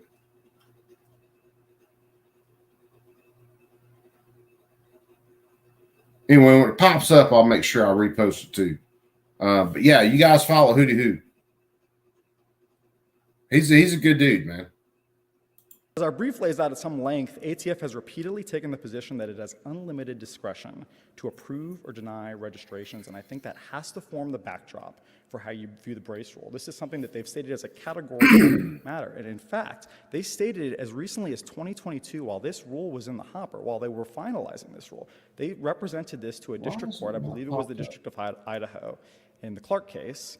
Idaho! I'll just quote them here. According to them, quote unquote, the NFA gives ATF complete discretion to approve or deny an application to make an NFA firearm. Now, that can't, sorry, Your Honor. No, I really liked that your brief brought this up because it's a difficult one for me, but I don't see it, in your brief, you point out it's coming up in parallel litigation. I don't see that they're presenting it to us here, which is to say there does appear to be discretion in terms of who gets registered, but that isn't discretion that we're focused on the final rule, which is how do we classify the gun? In other words, I'm asking, right? The gun classification is what I thought we are focused on here. The discretion, the unfettered discretion, may or may not exist, as you point out other cases are raising, as to them being able to say, not you, even if yours is a short barrel rifle. Sure, Your Honor, but I don't know how you can separate the two, right? Their interpretation of the statute is that they have complete discretion to approve or deny registrations. I think that has to form the backdrop for how you're viewing the brace rule, especially because the brace rule applies retroactively. It applies to people who already possess these things, and because the brace rule waives the registration fee for the first 120 days for all of those people who already own braces. There's no plausible way to say that that's an exercise of taxing power. It's purely regulatory, right? And the NFA was passed as an exercise of Congress's taxing power. All of ATF's regulations, I think, have to be implementations of the NFA have to be keyed to the taxing power. There's just no plausible way to say that applying the brace rule retroactively, waiving the tax, subjecting people to this pure form of regulation and then punishment if they don't comply. I can't remember how long the oral arguments go. There's no way to square it with taxing clause precedent, and of course the defendants haven't. Why don't you go your elbow on the wall? Very eager to hear you. He's still tinkling. Just a few weeks ago. I hit something the other day. It was like that. It was like, court saying there, if the district court hasn't already done in the first instance balancing of equities, irreparable harm, they get a first shot at it. Well, I think that's one way to approach this case, Your Honor. But I'd also note that the court here has already entered an injunction. We think that injunction should continue as long as this case is being litigated. And as for the scope of that injunction, which is what I'd really like to address, I see I'm running out of time, but you can take whatever time you reasonably need. So. Thank you, Your Honor. I think that it's clear that a nationwide injunction is proper here. I think that's true under the Feds for Medical Freedom case, and I think. Yeah, because remember, the original injunctions only covered like GOA members, FBC members. The NRA tried to get into it late, and the NRA got dick slapped, which is kind of funny. Although I will say this, the NRA was funding some of this stuff in the background. They were a litigant, but they were funding it. I'll give the NRA that. Much as I can't stand the bastards, I'll give them that. They were funding some of this stuff. But yeah, so they're talking now. I mean, he's like, why not extend it to the rest of the freaking American citizens? If it's going to cover someone just for spending $35 for a GOA membership, why not cover the rest of the people in the United States who bought these legal products?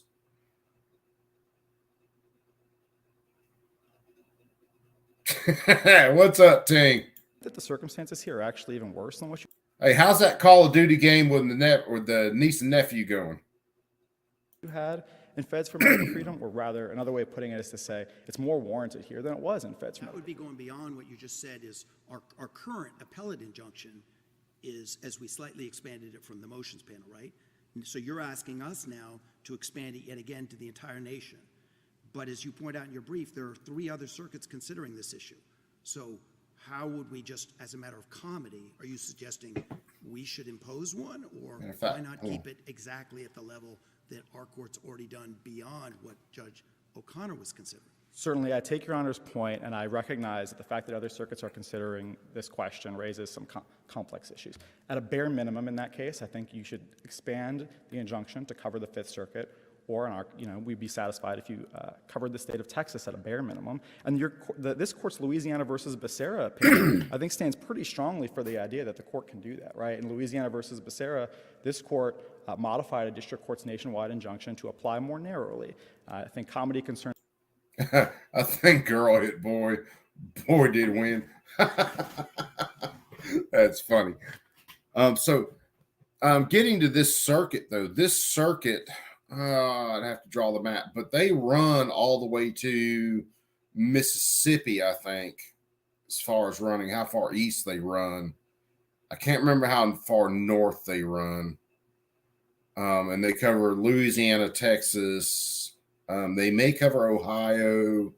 I'll have to pull up a map of the circuits, but it's only a section of the country that this normal decision would cover, unless the court steps out there and says that this covers anybody who bought one of these products. So we'll see what they say after the decision actually comes in. Motivated that narrowing. To the extent you're concerned about comedy here, I'd say the Fifth Circuit, at a bare minimum, Texas, this law. Oh, shit, BV. Yeah, you guys follow BV, and B, I'll have to damn get over there with you guys and follow you guys. Matter of fact, let me throw it open in a tab already. And if you guys, Wire Tight's another cool deal, cool guy to follow. He's one of the brothers that I heard about from Dark, actually. So I'm gonna pull that up, go ahead and give that a thumbs. But hell yeah, BV, good deal. So you guys follow BV's link and get over there to Wire Tight tonight and watch Brother BV. Or this rule cannot constitutionally be applied in the state of Texas. Would the plaintiffs in this case get anything more from a nationwide injunction, or are they fully covered? Well, it depends on how ATF decides to apply the rule while the injunction is in place, right? And I think that illustrates why a broader injunction is proper here. How are they going to apply this rule while an injunction is in place? Are they going to Spectre Solutions is going live too, but I'm going to keep this running. An enforcement action? Are they going to ask these organizations for the membership list? Isn't that a really pretty compelling argument to say Reed O'Connor ought to look into this? Of course, he has to name who it is ATF can't apply it to. We don't know about it. Well, our point is that in the interim, while this case is being fully litigated, they shouldn't be, this is a highly inequitable and chaotic way for them to apply the brace rule, to ask people to prove whether they're parts of these membership organizations or to demand membership lists from the organizations. Yeah, remarkably clean and simple to rule on. There, if the district court hasn't already done in the first instance, balance. Well, the injunction is in place, right? And I think that illustrates why a broader injunction is proper. Be back in the district court, but somehow I'll let it play from there. I think I got it back where it was at. I got a habit of hitting the fucking tab and bringing it back over. But yeah, for the original part of this injunction, it was like only covering GOA members, FPC members, I think. And it was like, what are you going to do? You're going to stop everybody with a pistol brace and then ask them if they have a current membership to these gun rights groups? That's how this is going to be actually enforced. Papers, please. Show me your credentials. It's fucking insane. Our stay would remain in effect, but that's not a stay pending appeal. That's some kind of a permanent injunction or a permanent stay or whatever we might want to call it. It seems to me that the difference is important. Explain which one you're asking for and why. It seems to me a little bit strange if it's back in the district court that there's somehow still this stay from BV, dude, if you got your own channel, man, I don't know why I'm not subbed to you yet, but throw your channel up. I'm subbed to Wired Tight. I subbed him when he was on Dark's channel, but man, throw your channel up. Don't actually throw up, but post it in the chat. If you throw up, that's on you, man. I'm a sympathy puker. a higher court that because the appeal essentially has been decided. Certainly, Your Honor. We do recognize that a stay pending appeal situation might be different. Of course, this court entered an injunction pending appeal. I recognize that the two are highly similar concepts, but I think that the Louisiana versus Becerra opinion establishes that this court can modify injunctions and send the case back to district court as a matter of basic equity. I don't think that there's some kind of hard line constraint on what the court can do here, and we submit that as a matter of basic equitable principles. There's no way that ATF can be enforcing this thing while it's enjoined as to some people and not as to others. No, please do. Do you have a thought on this? Okay, let me show this real fast, and we'll get an idea of the circuits. Share screen. Okay, so this is the circuit court map. I'm gonna freaking span that out a little bit. So the Fifth Circuit covers Texas, Louisiana, and Mississippi. I'm actually in the 11th Circuit. 7th Circuit, which we listened to earlier, Illinois, Indiana, Wisconsin. So that's the circuit court's map right there. 1st Circuit, Maine, Rhode Island. Yeah.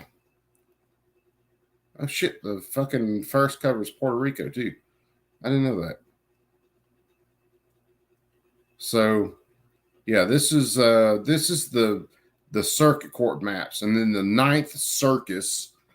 We don't call it a circuit; it's a circus. Covers a really large area. So we've got assault weapons bans going on in Washington, Oregon, of course, California, Nevada's taking on some stuff. Arizona's actually got some bans going on right now, I think. And that's the one where Judge Benitez is actually just freaking, he's a rock star with his decisions so far. So we'll see whether he holds the line, because he should have some decisions coming out shortly. 8th Circuit, 7th, 6th, 4th. Surprised the 3rd. I didn't realize the 3rd was that small, but anyway, let's get back to the oral arguments here. Yeah, those are the district or the circuit courts, Gabber. Yeah, they're divided up into those areas. It's kind of weird the way some things are set up. It really is. Sort of quick exchange I was having about any best authority that this isn't a logical outgrowth from the proposed rule in light of the 270,000 comments that said this is already too ad hoc, this is too discretionary. Hey, BB, no matter what your channel is about, post that shit in the chat, brother. How would it possibly fit into that line of authority that the final rule here isn't a logical outgrowth if essentially what they did was take out the worksheet? Yeah, I apologize, Your Honor. Texas has not presented the logical outgrowth argument. You haven't presented it. Okay. Yeah, we haven't presented it here. Yeah. Thank you, Your Honors. Thank you, Mr. Bosch. Mr. Janda, the government.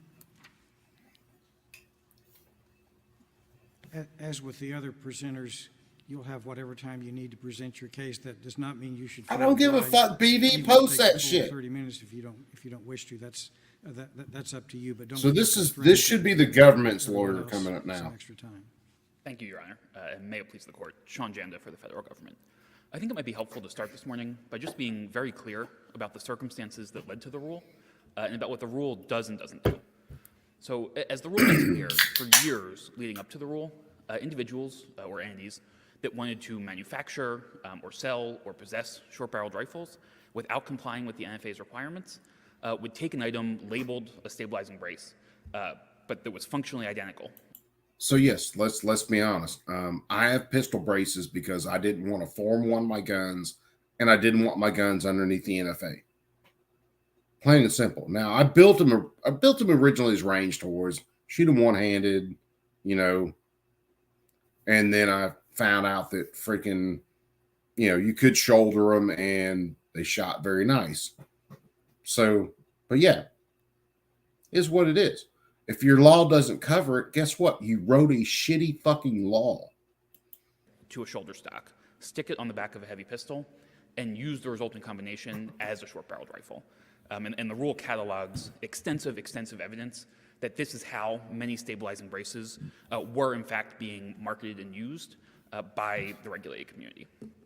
And I think sort of in addition to that circumvention. Oh, hell, I'm already subbed to you, VV. Among the regulated public. Why the hell I'm seeing your stuff up? Classification layers to different brace designs, some saying that they were not short-barreled rifles, some saying that they were short-barreled rifles, without a particularly clear, consistent framework for evaluating the intent question. Well, and so in the face of that circumvention and that confusion, ATF decided I was subbed to VV. And the rule primarily does two things. So first, it says... I got that one. Promulgated a proposed rule, got almost 300,000 comments. This fucking trackpad and then 2 on years this later computer comes out kills the me. final rule. So would you agree that this is a rule, that it is a substantive rule, or are you going to really stand on the hill if this is an interpretive rule? So we certainly... Hey, BV, man, not serious stuff. That's not bad, man. Sometimes all of us need a break from the serious shit that we do. So it's fucking great, man, to follow someone like you and actually see. I had your BV channel subbed. I didn't have the Hot Wheel stuff subbed. Now I got it subbed. But yeah, dude, sometimes it's just great to fucking watch something else, man. I think it's an interpretive rule. I mean, go right to the first paragraph of the rule, which says this rule is doing nothing more than trying to clarify ATF's best understanding of the NFA's intent requirement. The rule itself says this is going to cost millions, and it's going to be close to 3 million Americans with guns or these attachments that will be affected. So that sounds immensely consequential. Now, Judge, we won't be affected. We will be felons. That's a real big difference. The legal rights. I think rules, even interpretive rules. What's your best case that this is an interpretive rule? I think see it in the brief. I think FTI, which we cite in our briefs, is a relatively recent Fifth Circuit case. FTI. FTI v. FAA. And what that makes clear is that interpretive rules can be sort of substantive in some sense, can have real consequences, especially to the extent that the underlying statute that they are interpreting has real consequences. And so here, the rule, I mean, over and over again, I think makes clear that ATF is just trying to articulate its understanding of how this intent requirement ought to be applied. But I think the best... If it's interpretive, that means that this has always been the case, that the rule really didn't change anything, which means that all of these thousands, tens of thousands, however many people who have these have... Yeah, BV, as much as my freaking 3-year-old loves Hot Wheels and cars and trucks and all that, dude, I have to get them hooked on your channel. Always been in violation and are subject to criminal and other penalties, right? Yes, so the rule makes clear ATF's view that these things, to the extent that they are in fact designed and intended to be fired from the shoulder, have always been short-barreled rifles under the NFA. So there was no explanation or rule that was really needed, right? Because it was always obvious, in your view, to anyone that he or she was in violation. So I think it depends on the particular brace pistol combination.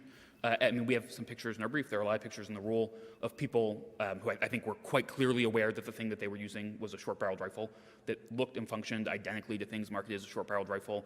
There are videos online. There are things in marketing materials, in trade publications. Dude, Gabber, what problem you having with your hydraulics, your trim? Saying, I mean, quite explicitly, if you want to have a thing that you can use as a short-barreled rifle, but that's not subject to the NFA, because ATF has been unclear, you can buy these products. And so I think there probably was some intentional circumvention. I think ATF makes clear in the rule that it created some of that confusion itself by not having. If the rule is interpretive rather than substantive, then no. The fact is that if I under the ATF's ruling, if I have one of these, and if I have a gun that only has one of these sticking out of the back of it, that is constructive possession, meaning I can put these two together quickly and I can have their short-barreled rifle. That's constructive possession. See, to be in compliance with their ruling, what you would have to do to a pistol brace or a buffer tube like this is actually machine off this section where the pistol brace would actually attach and be actually locked in each position. You would have to machine that off and just have a smooth buffer tube. But even with that, you can still put a brace on it. You slide it over. It's fucking ridiculous. Why bother going through notice and comment at all? I think ATF understands that this is something that is of importance to the regulated community and wanted to gather input from that community. I mean, I think ATF would tell you that the rule makes clear that the rule improved significantly between the NPRM and the final rule. ATF had this proposed worksheet idea, got a lot of comments about how that was overly complicated, overly confusing. Dude, BV, I'd have to, it was for a buddy of mine that he was supposed to get it, but I've got the Hot Wheels sign with the kind of swoop and Hot Wheels in it. I've got a plasma cut of that. It's basically been sitting out in my front yard for a year or so. Hell, probably close to 2 now. He was supposed to come by and grab it, never did. Might have to send it to you. And ultimately decided to move away from it. And I mean, I don't think there's anything problematic about ATF before it tries to inform the public of how it understands the statute to solicit input from the public that's most affected. Can you think of another time when the government has put a proposed rule through notice and comment when it didn't have to? So I think the bump stocks rule is another. Yeah, shipping anything metal these days ain't cheap. That's one of the reasons I've been dragging my feet on Matt. But I got some other shit I'm going to add into Matt's when I actually ship it out. Because I shipped out, I feel fucking like shit. I shipped out everybody else's stuff, and then I had to repaint Matt's. The Killdozer with the MVE on, I had to repaint it because it had some places in it, and then other shit happened, and I'm going to hook Matt up when I actually ship that thing out.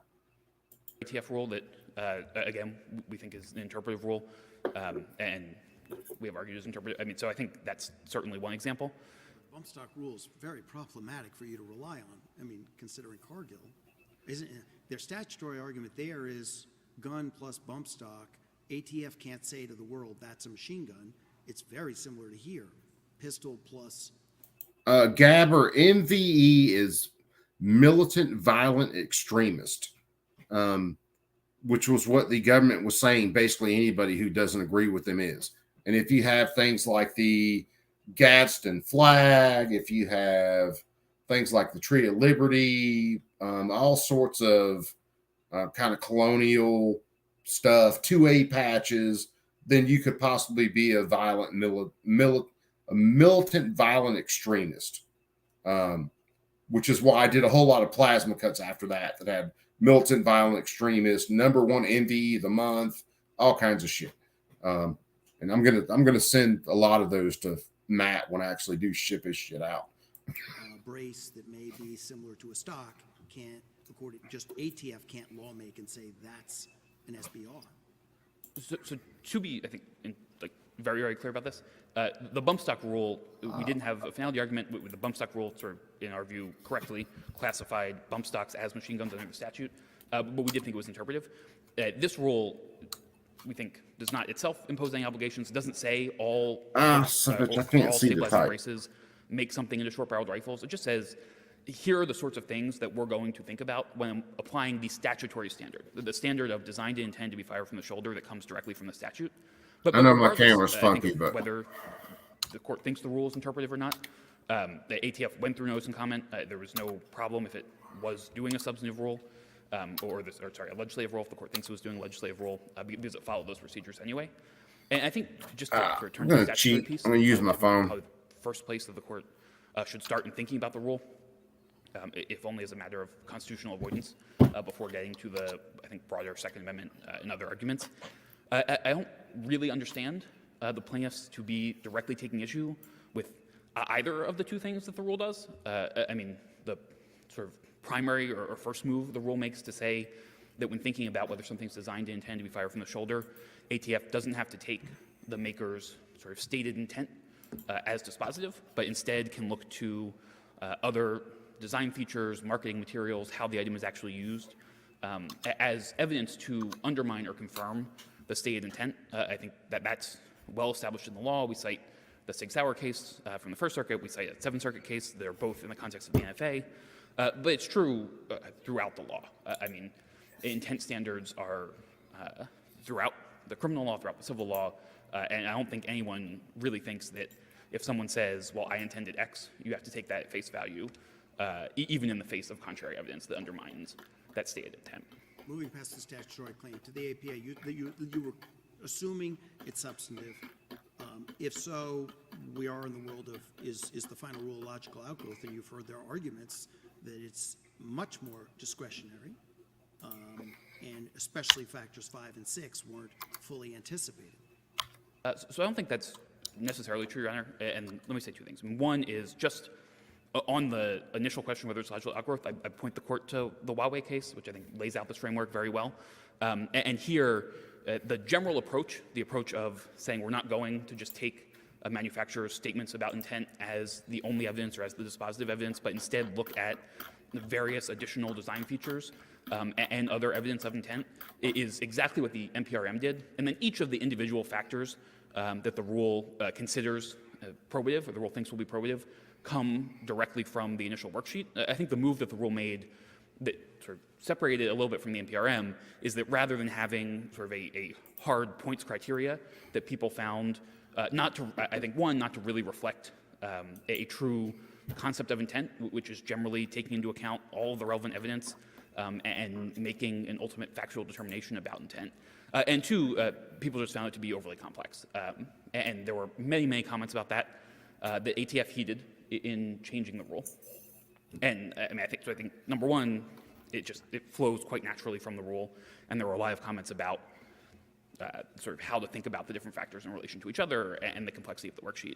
And then second, even if the court has some concerns about that, I don't think plaintiffs dispute that they would have to show some prejudice from any lack of notice. And here, I think in this context where there was notice, where there was an opportunity to comment, that would require them to demonstrate sort of some additional comments they might have made that ATF hadn't considered.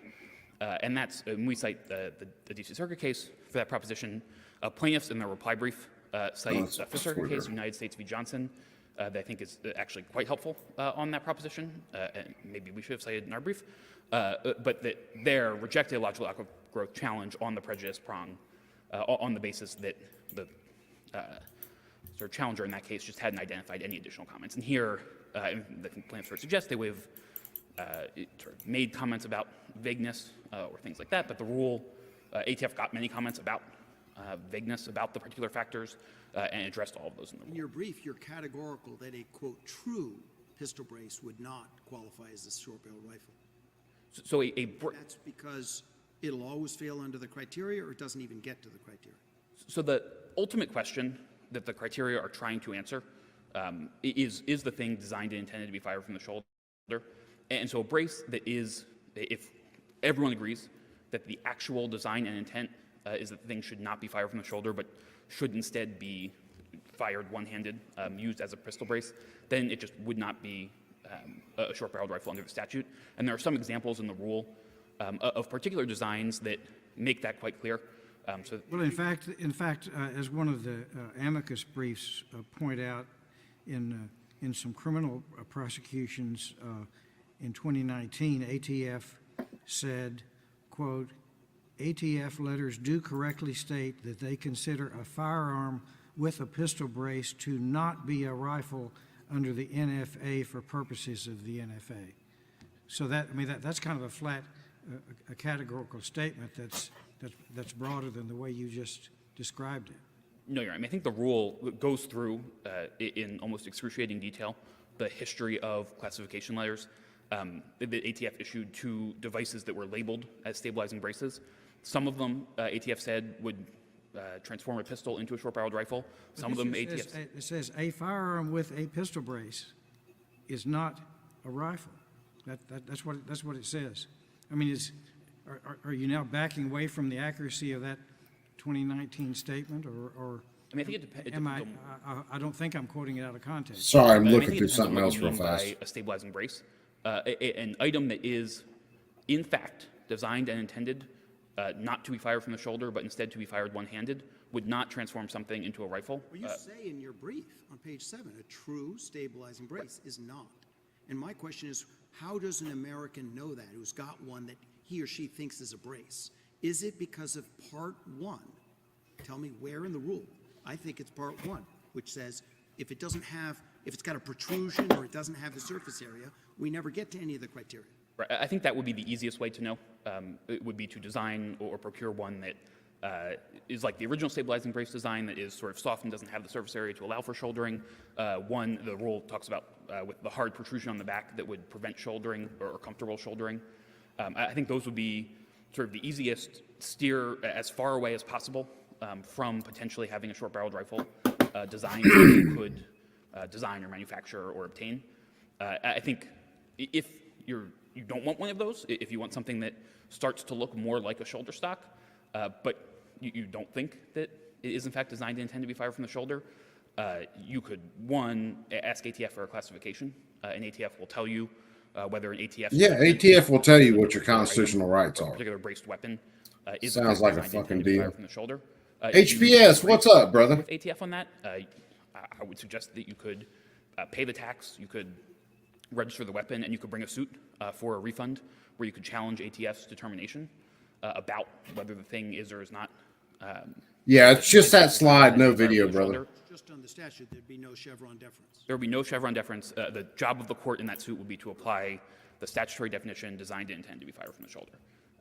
And ATF, of course, I think would point to some of the evidence. The ultimate criminal exposure for a violation is at 5871?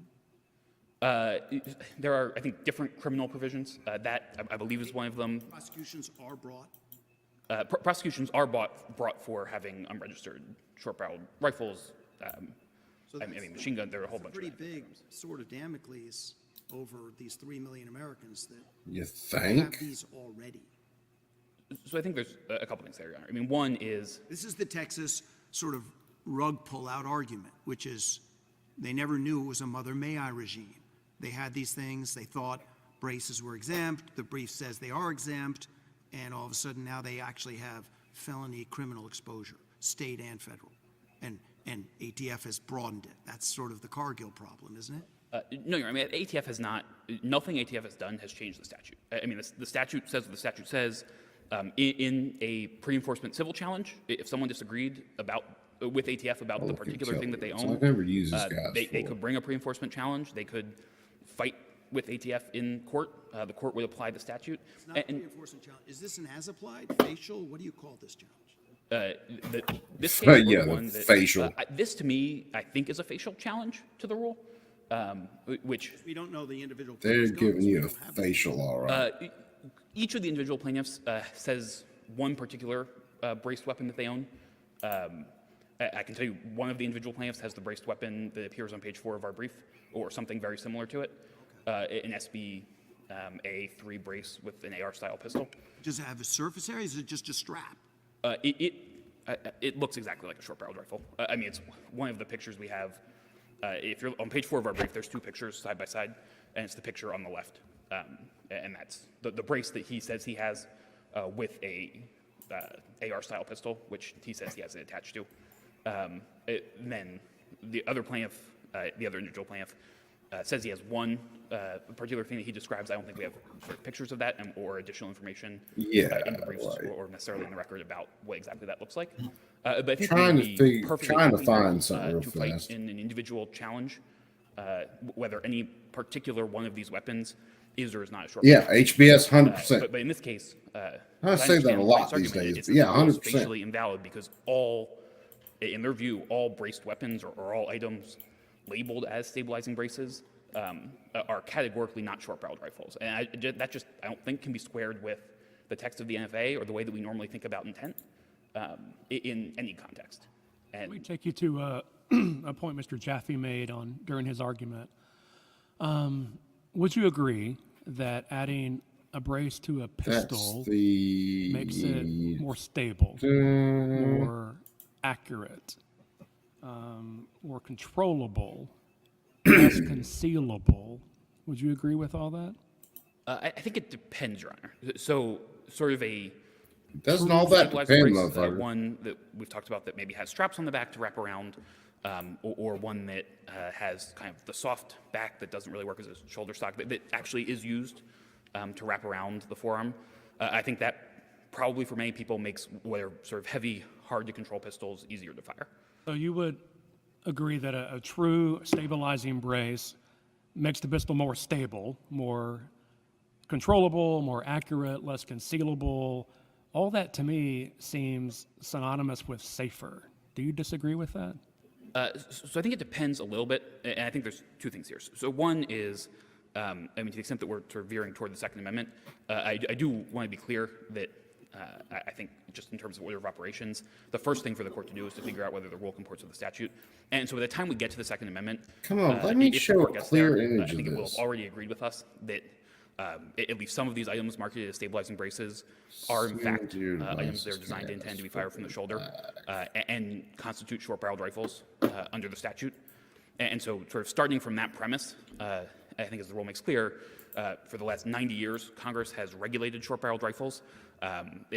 Shortly after the NFA was passed, the Supreme Court in Miller upheld it against the constitutional challenge in the context of a short-barreled shotgun. Too many choices. What's up, brother? Paragraphs discussing Miller and reaffirming Miller, and making clear that short-barreled shotguns are dangerous and unusual weapons. I haven't heard any distinction that the plaintiffs have drawn. Okay, but Judge Will's question is, this isn't a short-barreled shotgun. This is a lot safer.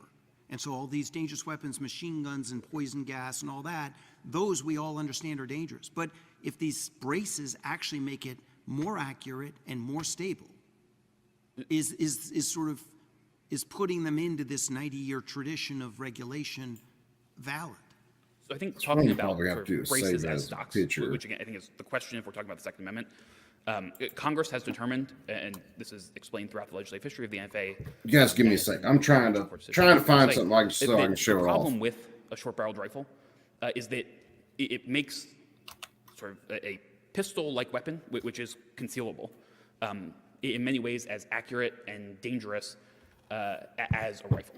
And so, of course, in any sort of context, when thinking about whether a particular weapon is dangerous, in some ways you're going to have to think about who the person is that's firing it, and maybe if the person who's firing it is Yeah, I've someone seen who's plenty of not guns in trying to people's hands that engage in weren't criminal fucking activity, dangerous. then it's better for it to be more accurate. That I think would be true Well, of any weapon. not to anybody but under the NFA. themselves. But under Bruin, is there any history or tradition Let's see. that would allow government to prohibit I got individuals that, from making safety enhancing and So here, let's do this. Let's show Gabber and everybody. Where'd that image go? I'm going to do it in a screen share because, we've talked about MVEs and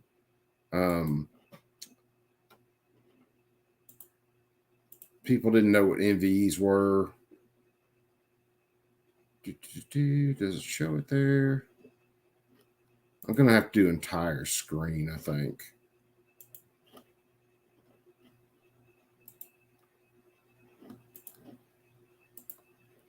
So you guys have to let me know. I'll try to watch it on the YouTube side and make sure this pops up. So this document, let me give it a sec. See, make sure it pops up right. I'm going to have to do, let's see whether this will do it. I'm watching on the YouTube. No, that freaking went insane.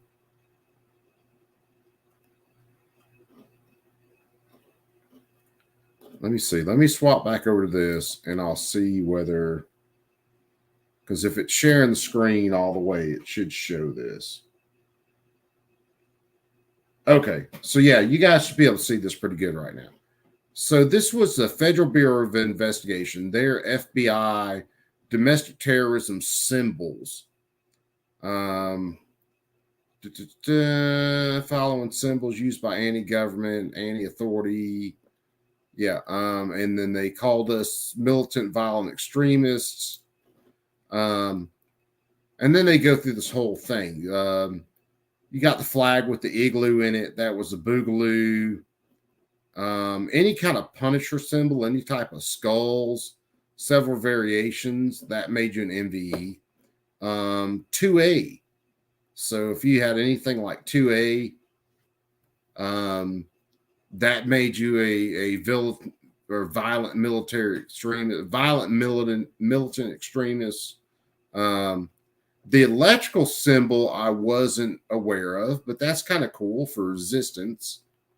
The anarcho-capitalism, the ANCAP flag, I wasn't aware of, which I kind of fall basically these days kind of into that ANCAP category. Any kind of warrior mask, so any kind of Spartan stuff. Military themes, both historical and contemporary. Spartans or Valhalla, that made you a violent militant extremist. Moulin Labe, and I'll pronounce that wrong all day, which is basically the come and take. That made you a violent militant extremist. Lightning bolts Nazi, yeah, that was another one. BV. The cannon, the whole come and take cannon from Texas, that made you a violent militant extremist. Black flag. So if you've got the American flag and kind of the black and white setup, yep, you're a violent militant extremist. I'm going to learn to talk one day, I swear to God.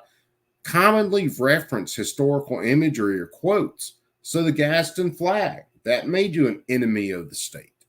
And I'll have to show off the plasma cut I got above me right now before we get out of here tonight. Anything Revolutionary War. So like my Sons of Liberty cut. What else do I got up there? The pirate flag would be one.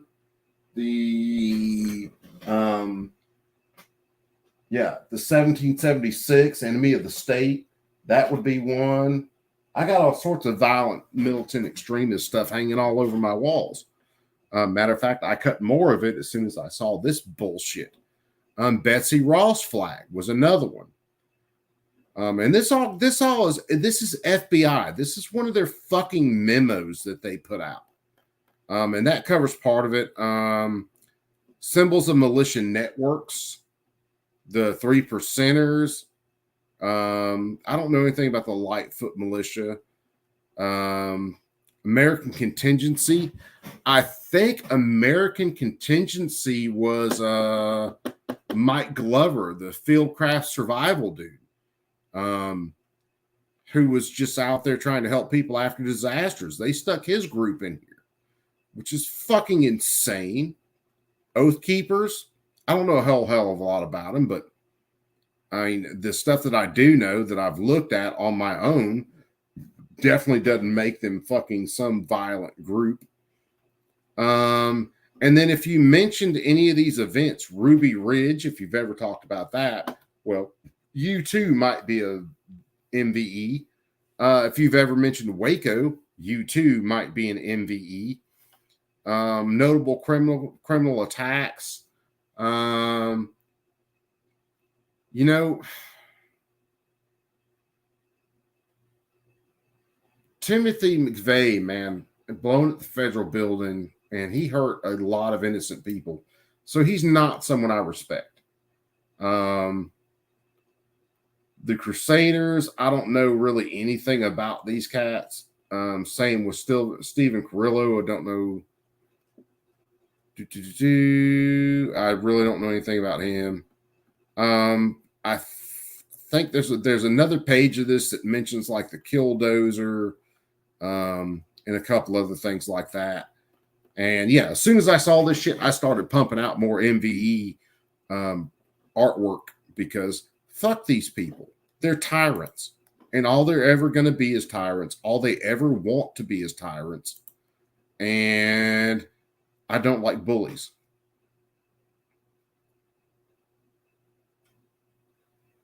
Show me the van he used again. I don't know, brother. If it's something I showed that right then, I don't know exactly.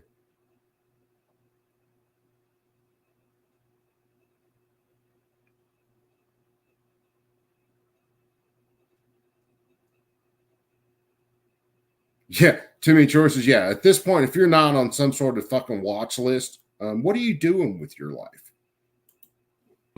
To a weapon that would improve the weapon's capacity for safe operation. I mean, so I think that's.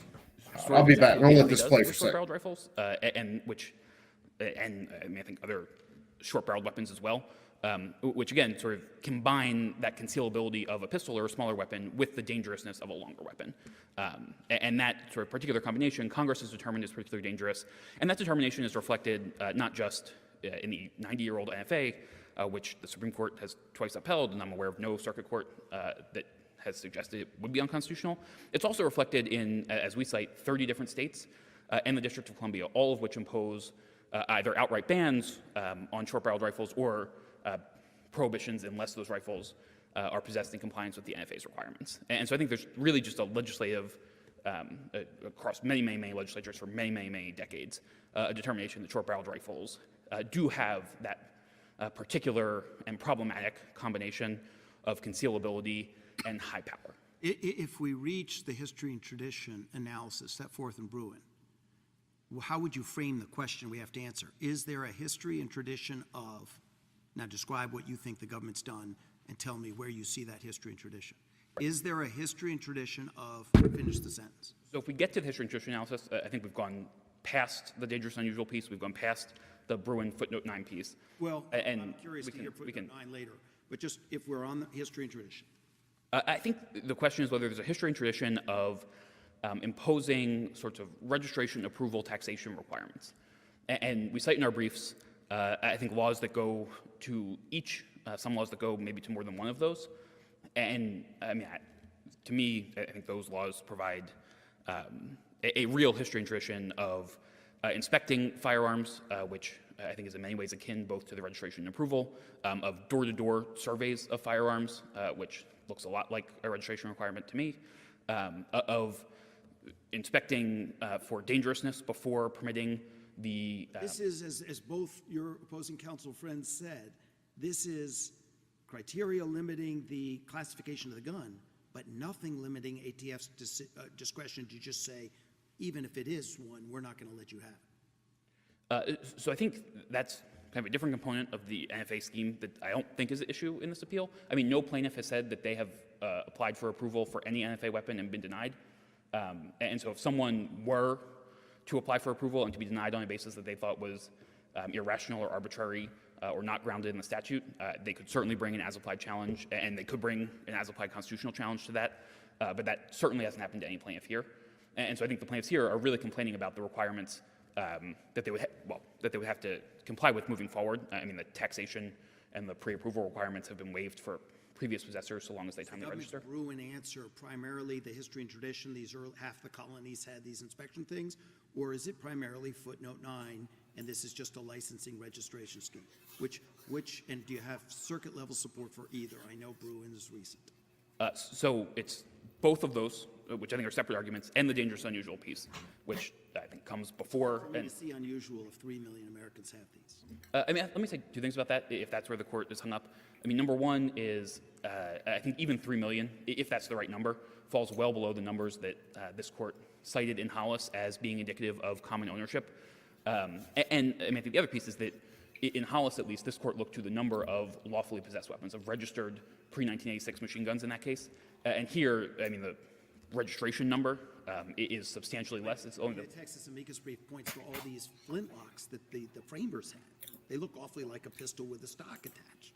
No, I did go get me part of a sandwich, though. Question maybe about whether the dangerous unusual inquiry thinks about sort of whether these specific weapons were regulated at the founding, or whether it thinks about whether the weapons are sort of commonly used today. And I mean, I read Heller to make quite clear that the question is whether they are in common use today, or whether they are commonly used by law-abiding citizens for lawful purposes today. And Hollis really expands out that inquiry. Okay, so that's your answer on dangerous and unusual. They qualify they're unusual. If we don't accept that, and so we are looking for a 1791 analog, not a twin, analog, why aren't those flintlocks conclusive, especially attached to the district court's finding that the government here didn't yet show a contrary? So I think if you, well, first of all, I'll say I'm not sure I read the district court's opinion that way. I mean, we gave these historical materials, the same ones we've given to this court, we gave them to the district court. The district court didn't sort of parse through them and say, I don't think any of these Slam down a sandwich. provide relevant support. The district court said, you know, I read him as saying, with these materials, at least maybe make out a prima facie case, and maybe it's not conclusive. The plaintiffs haven't come in and provided rebutting Keystone. I think the district court is certainly open to reconsidering the constitutional question. What about the but I mean, I don't think they are particularly relevant in this case. I mean, if you get past the dangerous and unusual piece, insofar as the sorts of requirements that we are talking about, and I may have to do that the again. requirements, the survey requirements, the inspection requirements, applied to all guns. And so, sure, flintlocks weren't banned in 1791. Short-barreled rifles aren't banned today. They are just subject to these regulatory requirements that themselves have a substantial historical tradition. And so, isn't that a footnote 9 argument? We're really asking, is this just a licensing? It's not a ban. The government wants money, and it wants to know who has them, but it's not going to say you can't bear them. So I think there are two separate arguments. I mean, I think a lot of times in the Second Amendment context, the text and the history sort of blur together because you're trying to interpret text as informed by history in some ways. But we would view those as two separate arguments. So one argument is, as we read Bruin footnote 9, and as we read some of the statements in Heller, particularly related to commercial... you guys are going to have to put me fucking stuff in my face. Regulatory regime or regulation just doesn't infringe the Second Amendment, doesn't implicate the Second Amendment if it doesn't meaningfully restrict the ability of individuals to bear arms in public for self-defense. And I think that sort of, without even thinking about whether there are specific additional historical analogs, which of course the Supreme Court didn't go through sort of historical analogs for licensing and registration regimes or anything like that. In Bruin, when it made clear that these sorts of regimes are permissible and are sort of the law in many states, they just don't sort of meaningfully undermine the right in the same way that it's sort of a ban on someone who has firearms possessing those firearms would. Jumping back to the to the regulatory definition, it strikes me as extremely broad in this sense. And maybe I missed this in the government's briefing, but did the Bureau identify or offer even one sort of pistol plus brace configuration that remains a pistol? Yes. So I would look to 6529 to 6530 of the rule. No, the government said, we're going to give you a score sheet. And if you pass everything on the score sheet, we can still tell you to fuck off. And then when it went through the regulations.gov, the comment period, and a lot of people disagreed with that, they said, sure, we'll scrap the rule sheet or the grading sheet, but all they did was wrote it into the rest of the fucking regulation. So they didn't scrap it. They just wrote it into the regulation where it's even worse because it can't be changed, can't be dealt with. And if they can define this as some sort of surface area What if I cut this off and it's just a larger piece on my buffer tube? Well, then they can define that as surface area. And after a while, just the buffer tube is surface area. And then after a while, you can't have an AR-15 because it has a surface area coming out the back of it, so you can't have an AR pistol. Fuck these people. Which explains that just sort of as a categorical matter, there are going to be certain designs that couldn't sort of feasibly be shouldered. Designs that have a protrusion on the back that would prevent comfortable shouldering because of the recoil. Designs that have just sort of elastic and straps rather than the surface area. Designs maybe that have sort of squishy surface area that you can't shoulder in the right way. And those would just categorically not be included. And then I think this is the hard problem the rule's trying to solve, is if you have a brace that could be used as a brace. There is no hard problem this rule is trying to solve. Hold on, God damn it! I think whether the court thinks the rule is interpretive or not. 5 and 6 weren't fully anticipated. We cite the D.C. Circuit case for that proposition. So that's kind of a flat a category. Or the particular braced weapon is in fact designed to intend to be fired from the shoulder. If you disagree with ATF on that, we're going to run it. Suggest that you could pay the tax, you could register the weapon, and you could bring a suit for a refund where you could challenge ATF's determination. Now that's another point. I'm glad I hit that. So this dude's saying, okay, you don't like the rule, go ahead and pay the tax. Then file a lawsuit to get your tax money back to challenge the rule. While you're spending hundreds of thousands of your own dollars to try to challenge this shit, the government's just going to bring in millions of dollars to fucking put you in prison. I'm glad I hit that point again. There was never supposed to be this disparity in the courts in between the government power and the power of the citizen. Much like the Second Amendment was supposed to stop a disparity in force in between the government and the people. But everything's fucking backwards right now.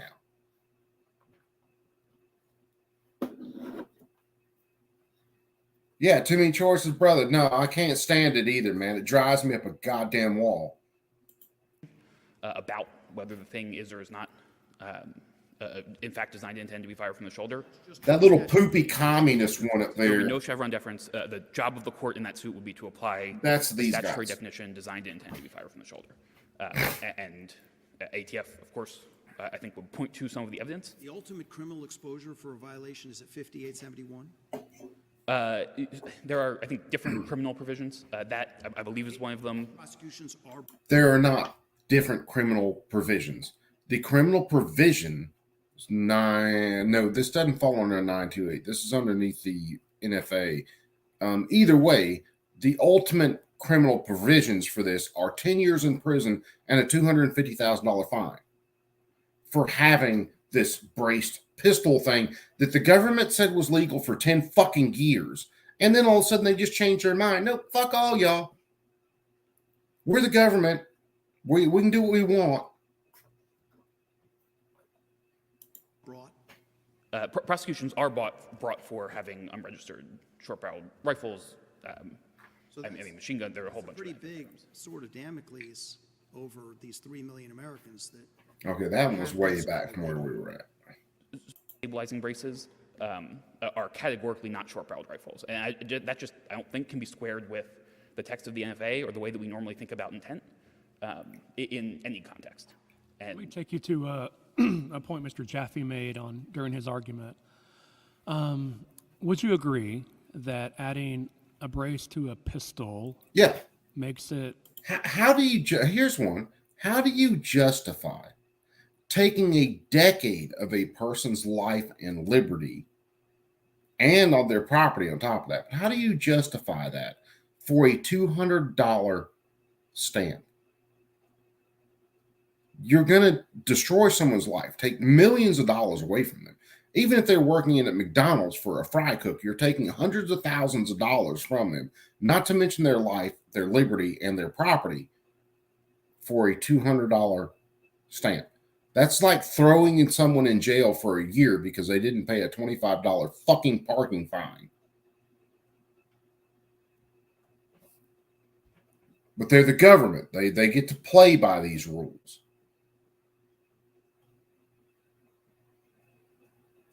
Hey, Mike McClune, what's up, my brother from up north? How's things in PA, man?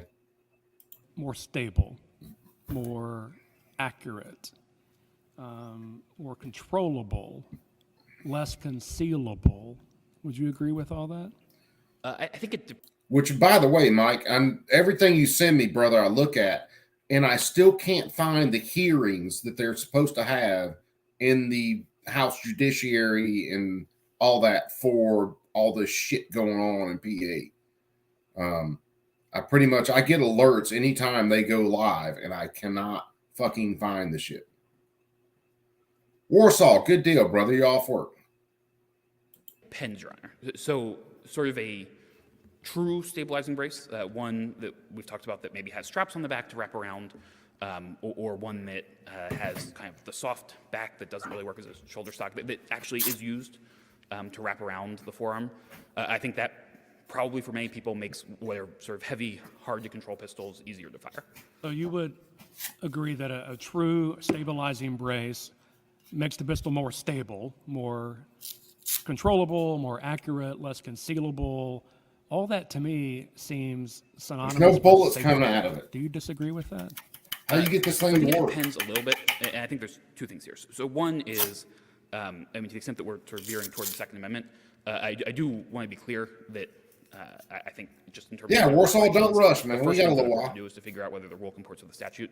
And so by the time we get to the Second Amendment, if the court gets there, I think it will have already agreed with us that at least some of these items marketed as stabilizing braces are in fact items that are designed to intend to be fired from the shoulder and constitute short-barreled rifles under the statute. And so sort of starting from that premise, I think as the rule makes clear, for the last 90 years, Congress has regulated short-barreled rifles.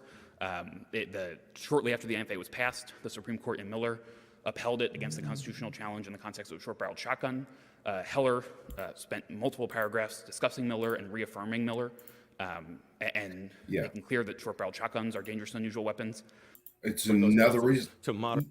Another reason I say, God damn it, it fucking slid back. It's another reason I say the Heller case itself was a bunch of horseshit, or at least the opinion in it was. It's a bunch of bullshit, and it's coming to bite us in the ass every time we turn around. But the minute they started to define these terms and say what's bearable, what's not bearable, what is dangerous and unusual and sporting purposes, the minute they did all that shit, they fucked us. Our Second Amendment right was gone then. It was just toast. Substantially less. It's only the Texas amicus brief points to all these flintlocks that the framers had. They're asking, is this just a licensing? It's not a ban. The government wants money and it wants to know who has them. But I'm gonna leave it right there for right now. So I think there are two separate arguments. I think a lot of times in the Second Amendment context, the text and the history sort of blur together. Yeah, well, see, that's the sneaky shit that the federal government did, is they used the interstate commerce clause to get their foot in the door to actually be able to regulate arms. And that was a huge expansion of the fucking interstate commerce clause. Because you're trying to interpret text as informed by history in some ways. But we would view those as two separate arguments. So one argument is, as we read Brewer and footnote 9, and as we read some of the statements in Heller, particularly related to commercial restrictions, it's that a particular regulatory regime or regulation just doesn't infringe the Second Amendment, doesn't implicate the Second Amendment, if it doesn't meaningfully restrict the ability of individuals to bear arms in public for self-defense. And I think that the Second Amendment has nothing to do with self-defense. Nothing. Whether there are specific additional historical analogs, which of course the Supreme Court didn't go through, sort of historical analogs for licensing and registration regimes or anything like that. In Bruin, why can these lawyers not argue on factual grounds? The ones that are for the Second Amendment anyway. They just don't sort of meaningfully undermine the right in the same way that it's sort of a ban on someone who has firearms possessing those firearms would.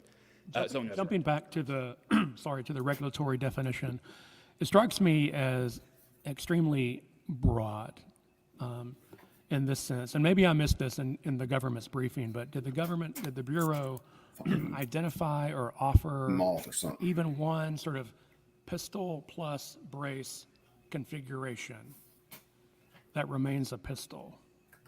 Yes. So I would look to 6529 to 6530 of the rule, which explains that just sort of as a categorical matter, there are going to be certain designs that couldn't sort of feasibly be shouldered, designs that have a protrusion on the back that will prevent comfortable shouldering because of the recoil, designs that have just sort of elastic and straps rather than the surface area, designs maybe that have sort of squishy surface area that you can't shoulder in the right way.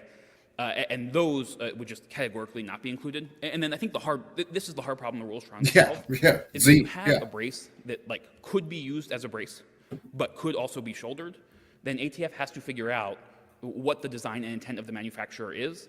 And that's what all of the criteria in the rule are trying to get at, is trying to parse through, does it seem like the manufacturer in fact has designed and intended this weapon to be used from the shoulder? And so that's why ATF is looking at things like, is it similar to things that the manufacturer is marketing as or that everyone agrees are in fact short-barreled rifles? Does it have attachments? Does it have a sight that can only be used when you are shouldering a weapon? That is quite probative evidence that the weapon is in fact designed and intended to be shouldered. Now, how are you going to tell me how much eye relief I have the on marketing my materials fucking scope? Is the manufacturer putting pictures in their pamphlets of people using the weapon from the shoulder? Again, I mean, that's just quite obviously probative intent of how the manufacturer intends the weapon to be used.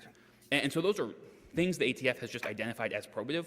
They're not dispositive. If a manufacturer came in and wanted a classification decision from ATF, or if there were some sort of enforcement proceeding, the manufacturer would be free to present whatever evidence they wanted that got at their intent, and ATF or a court, depending on the particular circumstances, would have to determine just ultimately whether the weapon is in fact designed and intended to be fired from the shoulder. And then just circling back to Judge that's what this comes down to. Footnote 9, I think the other important feature of the NFA, when thinking about the extent to which it actually meaningfully undermines individuals' right to bear arms in public for self-defense, is that it applies to a very, very limited and discrete set of weapons. So even taking the 3 million number, which again we don't think is sort of the right way to think about this, but even taking that number, you're looking at maybe 1%, probably less of. And again, they're talking about the 3 million number as there are 3 million pistol braces out there. That does in no way account for braces that were bought and then guns that were built with braces. And it has no way to account for people who printed braces to put on their firearms. Because there are plenty of people who have 3D printed their braces. The hundreds of millions of firearms in the United States. And even if you add in the other NFA-regulated weapons, machine guns and short-barreled shotguns and destructive devices, it's still a very, very small sliver of weapons. And so individuals can buy pistols, they can buy heavy pistols, they can buy rifles. One thing that jumps out to me is, whereas, and remember that term, heavy pistol.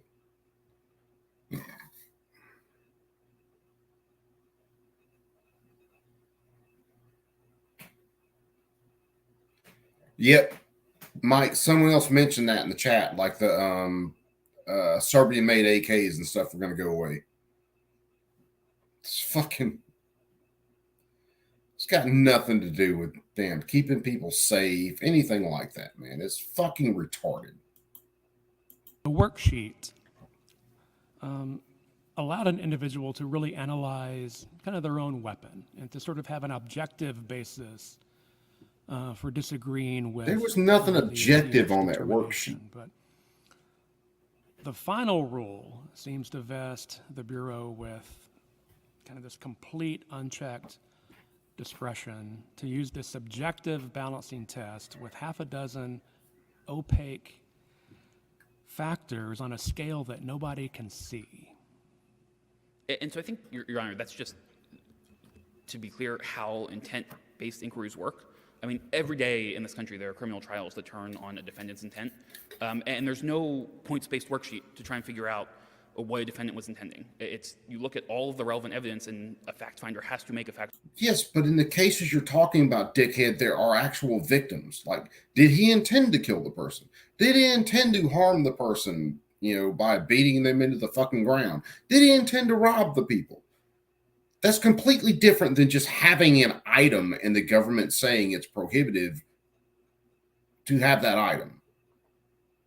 fuck this dude and the horse he rode in on. Matter of fact, he can flip that horse upside down, ride its goddamn dick instead of the saddle, and fuck on off into the sunset.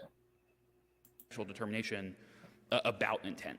And so, I mean, that, I think ATF is trying to capture that idea that the underlying question is this sort of question that looks at a lot of different evidence that might be relevant. And it's trying to put the regulated public on notice of some of the evidence that the ATF thinks is going to be particularly probative that may cut across a number of different weapons. And again, I mean, just to circle back to what I said earlier, to the extent that a particular individual is unsure about how ATF might classify his weapon, he is free to request a classification from ATF. He is free to register and pay the tax and then sue for a tax refund. And sort of That's fucking, yeah. He can sue for a tax refund. Go spend thousands of dollars to get $200 back. And while you're doing this, they could put you in fucking prison. Yeah, go do that. Power to the people. This goddamn hoe. challenge that determination. So there are avenues for compliance, for additional certainty that I think reduce any sort of vagueness questions or other sort of concerns about how this is applied. With Judge Smith's permission, a couple questions. If in the end we conclude that Reed O'Connor did reversibly err in saying they weren't likely to concede either on the statutory or the constitutional relief, could you just talk a little bit about remedy? And I have three, I'll direct you in three direct. Would you suggest at most we would remand for the district court to address balance of equities, irreparable harm, and scope? One. And two, what argument, if any, do you have against a nationwide injunction here? Just do we in the district court not have the authority to do it legally, or would it be inadvisable because other circuits are trying to consider it? So starting with the first point, I think oftentimes this court will remand to allow the district court to do the equitable balancing in the first instance. I don't think that's required by any procedural rule or other principle. If this court looks at whatever it determines on the likelihood of success and has to get to the equities, it may be in a position to balance the equities. And we obviously have made the equitable arguments. We haven't told you that you should just remand it and let the district court deal with that in the first instance. But it certainly, I think, would be within the power of the court, particularly if you think that the equitable questions or the scope questions turn on fact determinations or sort of discretionary determinations the district court would normally make in the first instance. You would be perfectly free to remand and allow Judge O'Connor to make that determination in the first instance. On the nationwide scope piece, I think there's two things here. So one is we do believe that courts don't have power to enter nationwide injunctions that go beyond remedying the parties' specific injuries. That's an Article 3 principle. That sort of the corollary to the standing principle is someone has to come into court with an injury, and the court has the power to redress that specific injury. And yes, this is where you can go into a court and they make a dumbass law, or they're going to make a dumbass law, and you go to the court and say, look, this is going to fuck me over. And the court goes, you can't do anything. You don't have standing. You haven't been injured by this. So you can fuck right on off. Again, there's playing that game of hide and go fuck yourself and you go first. Here, I think the plaintiff's injuries can be fully redressed by an injunction limited to the plaintiffs. And maybe there's debate on the margins about sort of customers or household members. Hold on, Warsaw showed up. Could work through, or Judge O'Connor could work through on remand. Let me pause this. What's up, Warsaw? What's up? Talking about pieces of plastic that are getting prohibited? Yep. Same old same, man. Listen to the oral arguments and getting more and more pissed off by the fucking second. I take this over Judge Easterbrook and Wood any day, dude. Yeah, dude. Well, these judges were actually, they were kind of hard on both sides of the argument, but they were actually asking some decently pointed questions. Whereas Easterbrook and the other judges were just, they were fucking off the rails. They were fucking assholes. Oh, absolutely. And you could tell it by Easterbrook. I mean, you could hear him huffing and puffing in the fucking background. I mean, I'm a fat kid and I'll huff and puff, but goddamn, oh, speaking of which, I wish he was choke his own fucking. No, never mind. Can't say that. Yeah, what we're saying? I was gonna say, you know what he looks like? Huh? Looks like a fucking dog. No, seriously, dude, the guy's hairdo looks like a fucking dog ears. Here, let me get the picture up here for you. You think I'm fucking bullshitting you, dude? Nah, man, show it. Bring it up. Yeah, let's see if I get this thing working here. Hold up. Fucking camera. That's Judge Easterbrook. Hold on. Hold that pose. We're gonna do a solo layout.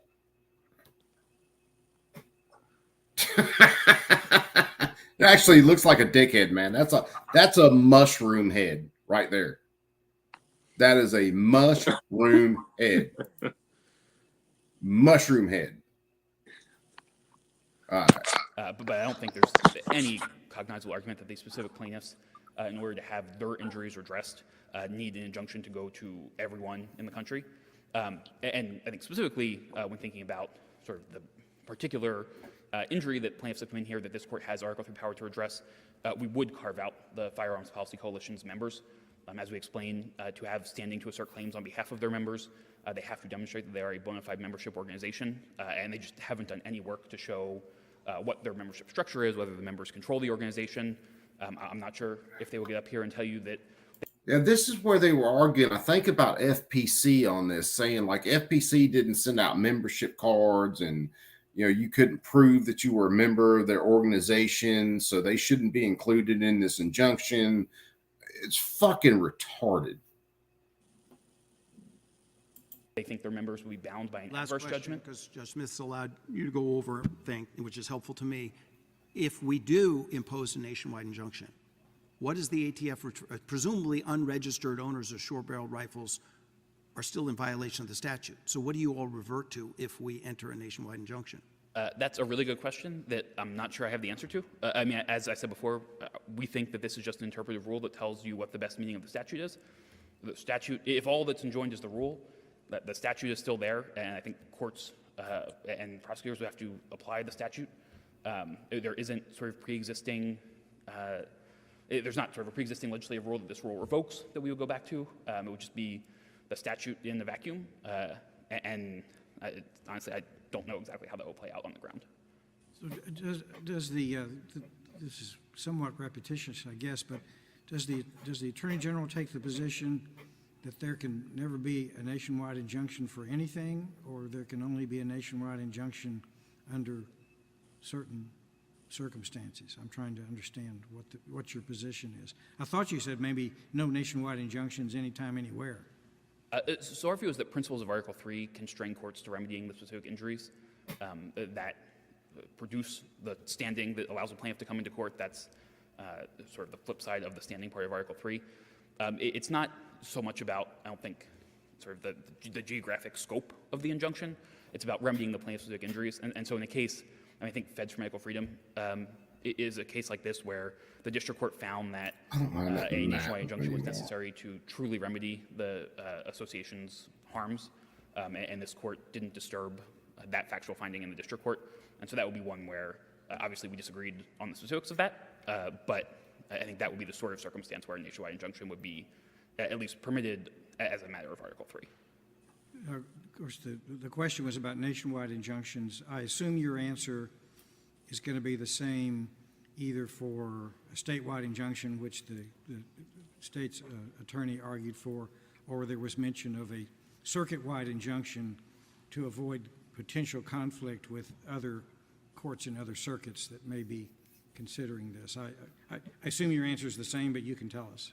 I think the answer is basically the same, although I would add that we do think there are substantial practical problems and problems that arise when one court sort of infringes on the ability of other courts to decide a legal issue that would be remedied. They're not Article 3 problems that would be remedied necessarily. Now he's got an issue with infringements. When it has to do with government power being infringed, he's got an issue with infringements. These fucking people are insane.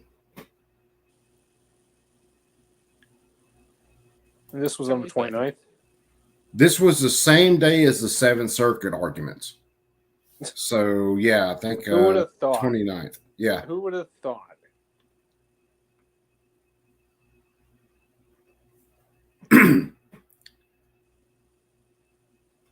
Oh shit, Mike's saying Dark just went live. So I tell you, I'm gonna finish out these oral arguments and just let this shit play. And then in another tab, I'm gonna open up Dark stream so I can watch Dark. Okay. So I'm gonna let this one roll. Equitable problems that are remedied or narrowed by an injunction limited to Texas or limited to the Fifth Circuit. So further then on the merits, and aside from whether it's nationwide or otherwise, if we should happen to agree with the plaintiffs on, let's say, the APA issues and decide that the rule does not comport with the statute or is not permissible under the statute. I know you don't like that assumption and it's hypothetical, but work with me on this. So then, would it be wise for us to maintain some kind of injunction on the appellate level, or should we cede jurisdiction entirely to the district court so that we're finished with it and there's no continuing injunction of any kind from the circuit? We're sort of dealing, walking through the high weeds here, but tell me how this would play out. So I think we would obviously prefer that you remand to the district court and let the district court decide rather than entering an injunction yourselves. But maintaining the current. Well, I mean, I think we would prefer that you vacate the current injunction and remand to the district court. I think it's we don't think there's some principle that prevents you. If you think that the equitable factors are clear, if you think that the scope questions are clear from exercising that power and entering an injunction yourselves or remanding with instructions to enter an injunction, we don't think that would necessarily be advisable. And particularly to the extent that you think that there are sort of factual questions about, say, the coalition's associational standing or factual questions about how the equities would actually play out, that's something that obviously the district court is much better positioned to address in the first instance. And we would certainly welcome the opportunity to present arguments to the district court on those factual questions if this court thinks they are sort of hard to resolve or remain outstanding. All right, you've handled a lot of questions that have taken a lot of your time. Are there any other points that you wish to make? I'm not suggesting that you repeat anything you've already said, but is there anything else that you wanted to raise? No, I think that just about covers it if the court has no further questions. All right. Thank you, Mr. Affirm. Thank you. Mr. Jaffe for rebuttal. Thank you. I will try to keep this punchy. The associational standing question is frivolous in light of today's decision in the Harvard case, where they talked about whether there was associational standing from a voluntary student group of students who objected to affirmative action. Our people actually join. They pay to join. They get a membership card. I mean, there's a declaration by Brandon Combs, the executive director. I don't even think it's in the ballpark of. So they're named. ATF would be able to know each person? Well, if we were forced to disclose our membership, but certainly each person who's a member could show a card and show a receipt that said, "Hi, I'm a member," and prove their membership if they raised it, say, as a defense, which is happening, by the way, right now in Florida, where a number of defendants are saying, "Hi, I'm a member, the injunction applies to me." Maybe helpful to me, start where he finished, which is if you prevail and we decide to enjoin this, then presumably ATF is still going to be able to pursue unregistered owners of short-barreled rifles just using the same statute. Yes, we're just asking you to go back to the status quo ante. So whatever the guidance was before, whatever the things said, these are fine, these are not fine, I think they can enforce those. I think they can enforce before January 31st. Yeah, well, before the final rule, correct. So the final rule would just no longer repeal all of those guidance documents. It would no longer change the landscape. But yes, the prior landscape, if somebody literally had a stock and put a piece of tape on it and said, "Haha, it's now not a stock anymore," yeah, they could go after that. We're not saying that. What we're saying is, I guess the difficulty with the nationwide injunction, then, obviously this court, no one's done all this balancing. Your clients then have less certainty as to whether what they own is an illegal thing for them to own. Try to hold my phone down, listen to this, listen to Dark at the same time. It may be true that the plaintiffs here prefer that prior regime, but why would we impose on many other Americans who want the clarity, want these criteria? Because most manufacturers and most people who buy from those manufacturers are buying things that there are letters. Why did I just all of a sudden say, catch yeah, this one's fine. Freaking, and so it's not like there's commercial. just randomly that people started to make pistol braces without getting letters. Manufacturers have too much at stake for that. So they got a letter saying this configuration is fine, this one's not. They sold those, people bought those. They bought them assuming they were legal because, of course, the manufacturers had letters. The Sig Sauer that one of my individual plaintiffs owns, the Sig Sauer pistol brace, that's subject to a letter. So there's perfect certainty. It may not be What the fuck is going on? Even-handed, and they may have some cases that look like other cases that they treat differently. And that's a problem of ambiguity. If you want to know where ambiguity comes in, it's the fact that they can't get it straight under a 10-year regime. So the gun your plaintiff has that they is the one on page 4 on the left, and that's one that there's a letter saying this is not. This is is that correct? I'm trying to remember if it was the left or the right. There was one that looked It's like the one they have on page 4. on the back of it. Is the one that you just referred to that has a letter saying this isn't? Is that the picture on page 4 of the government's brief? Let me get back to where I'm at. Yeah, what you got, brother? Theoretically, correct me if I'm wrong, but theoretically, all right. So, a pistol brace, it's prohibited plastic, accessory. I mean, would that fall under the same definition as, like, say, equal to an assault weapons ban? If let's say the pistol brace ban was removed, would that also show the structure of an assault weapon ban too equal? I don't know. To be honest with you, I don't know how those two would fall together, because the pistol brace would go more in line with like the bump stock ban, because it's a firearms attachment. It's not anything like mechanical or anything like that. No, but as far as what the attorney was just pointing out there, like there's so many of them that have been bought by small populaces, you can't ban them. Oh yeah, if you were going by their common usage shit, then yeah, there's way more out there than what could be banned. But remember, they're arguing that assault weapons are only owned by a certain amount of people, a very small percentage of gun owners, so they can ban assault weapons. And they're going to argue that pistol brace guns are owned by an even smaller group of people, so they're not protected because they're technically such a small portion of firearms. That's where one of their lines of argument is going. It's crazy, I know. If we gave them the numbers and proved them wrong, they would stop there and shut the fuck up. No, because what they're saying is there are over 400 million firearms in the United States, and they're saying that it's not common usage that like 20 million of those guns are owned by like 2% of gun owners, and those are your assault weapons. And then there's even a smaller portion, 3 million, 4 million, whatever, that are braced arms. So that's an even smaller portion. So therefore, those aren't in common usage. You got to watch these fuckers, man. They twist these numbers around so damn hard. It's just not even fucking funny.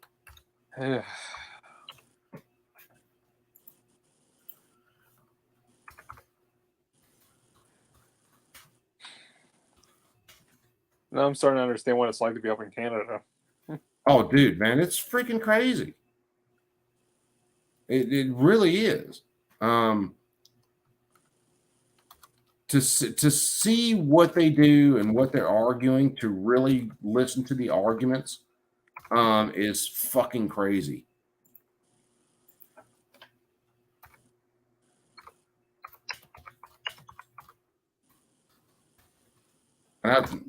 And of course, hitting up Dark's chat, but I'm still listening to this because I want to listen to the end of it again. But man, it's fucking nuts, man.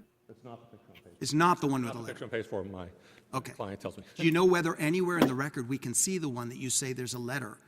I'm assuming, in other words, you see where I'm going. It may well be a device that stops at part 1, that categorically, absolutely, under the final rule, isn't. It may well be.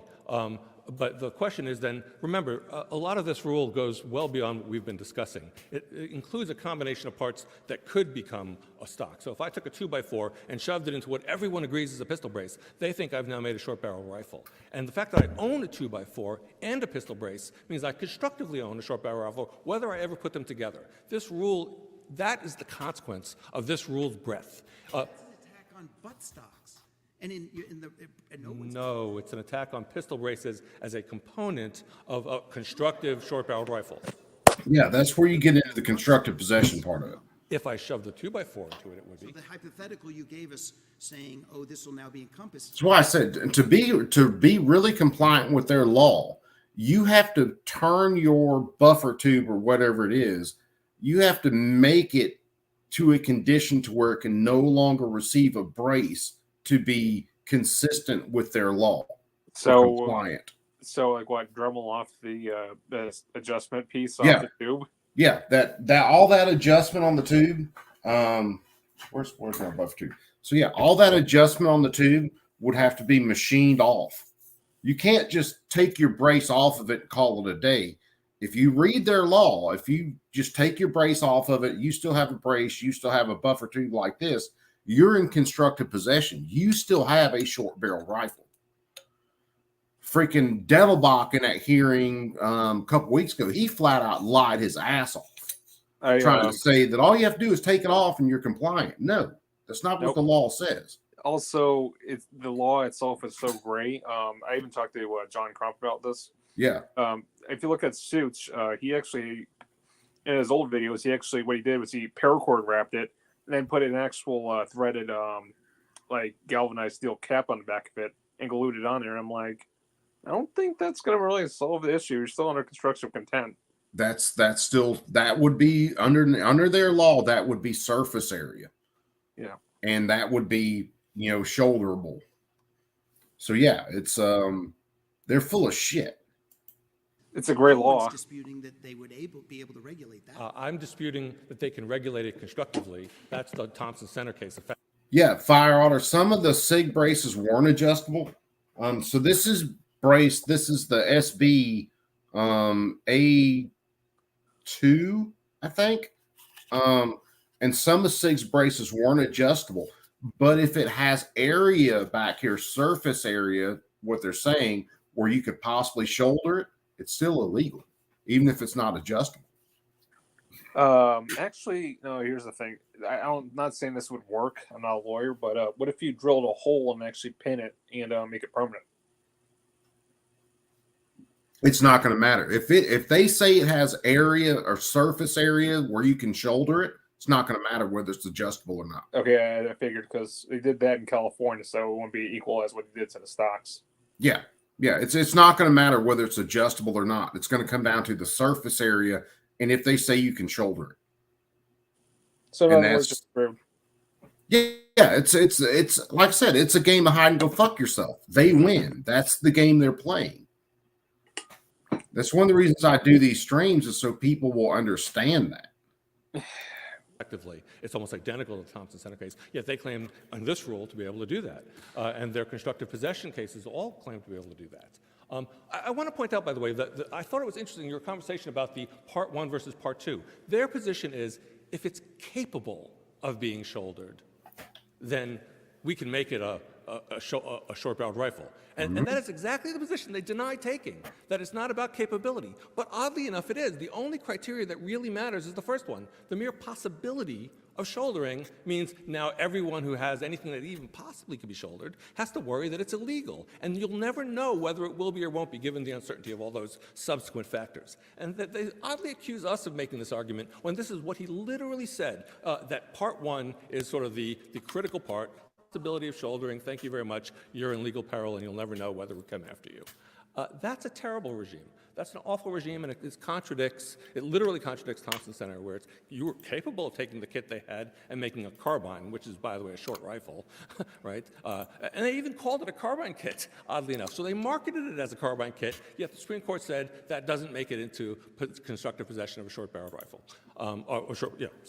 Anyway, I just wanted to point that out because it was an interesting conversation you had with him that I think illustrates the exact ambiguity and the exact problem of once you get to point A, which is it possible? Then possible suddenly becomes certain. He's acting a little nervous. Mere possibility means you're now a criminal. And that seems a little extreme, especially since they have letters. A little bit, man. He's been on point. On the lenity question and the statutory ambiguity, I would just point to the U.S. Bittner versus United States, which is a 2023 Supreme Court decision by Justice Gorsuch, pointing out that inconsistent prior decisions are evidence of ambiguity in the statute. The fact that they didn't quite know how to apply the statute, even if they say, oh, we're just following the words, but they had no idea how to apply the words, and so they themselves say they had inconsistent rulings, that proves the ambiguity, and it triggers the lenity.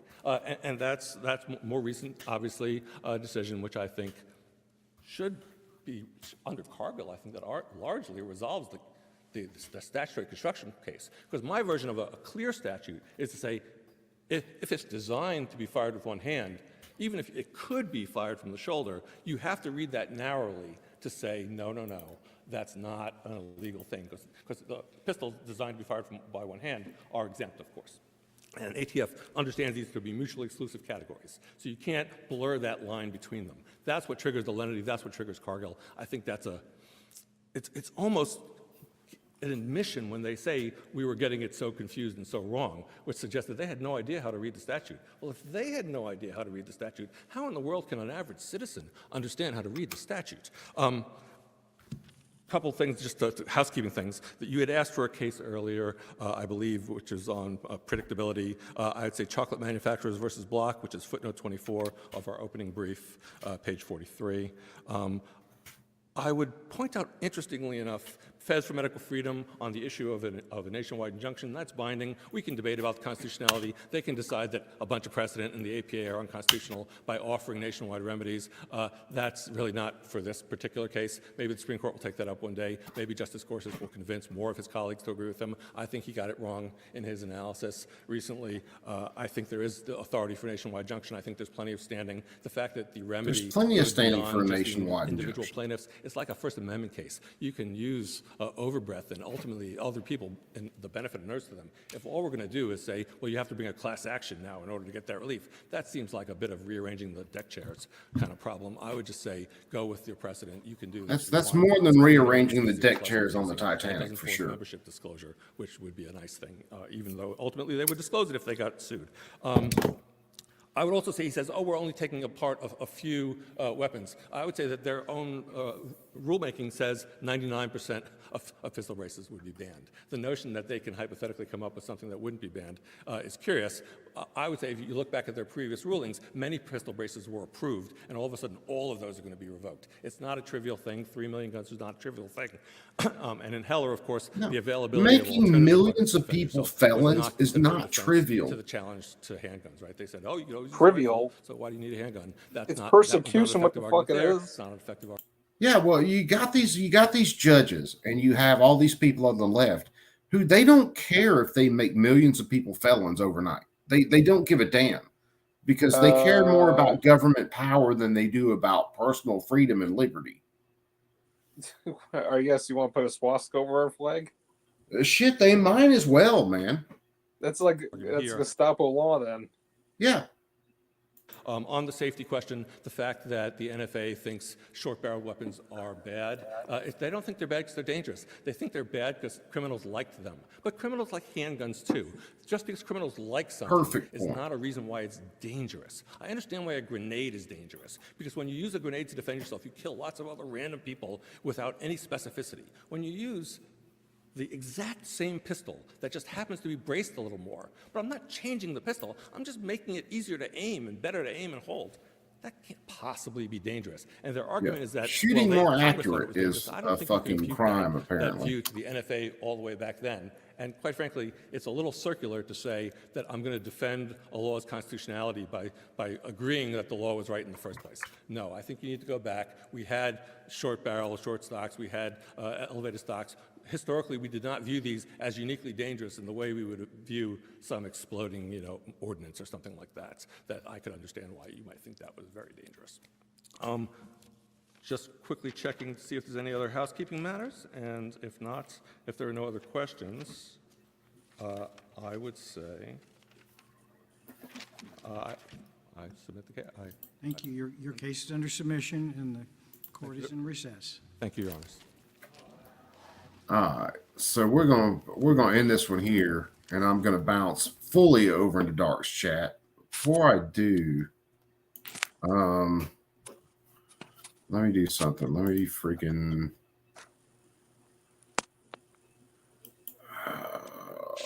let me do this.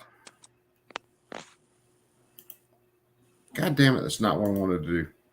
I'm clicking on everything but what I wanted to click on. And I mean everything but. So I'm going to do this. If there was anybody in the chat who doesn't know who Dark is, and I'm pretty sure everybody does, and I'm pretty sure most of you guys are just hanging out in both chats. But here's Dark's chat. So if anybody in here did know who Dark is, go ahead and bounce over to Dark's chat. And I am going to end this one here. And I'm going to be over there and be in the chat and be goofing off because I've missed the last couple live streams. So I'm going to, like I said, I'm going to end it here. So hopefully you guys had a good time. Hopefully you guys got a little informed about what's going on in the courts. And other than that, you perps be cool. Keep that thing on you at all times. And Warsaw, tell everybody where they can find you, and then we'll bounce. You can find me on YouTube, but I'm not going to be posting any videos or anything. But you also see me here on Coop streams every once in a while.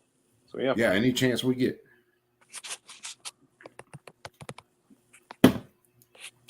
And other than that, kids, we are out. So you guys bounce over to Dark's chat. We'll all be in the chat goofing off. He's got Marine Gun Builder on there tonight. So let's get over there and let's have a little fun. So I'm out, perps. You guys take it easy.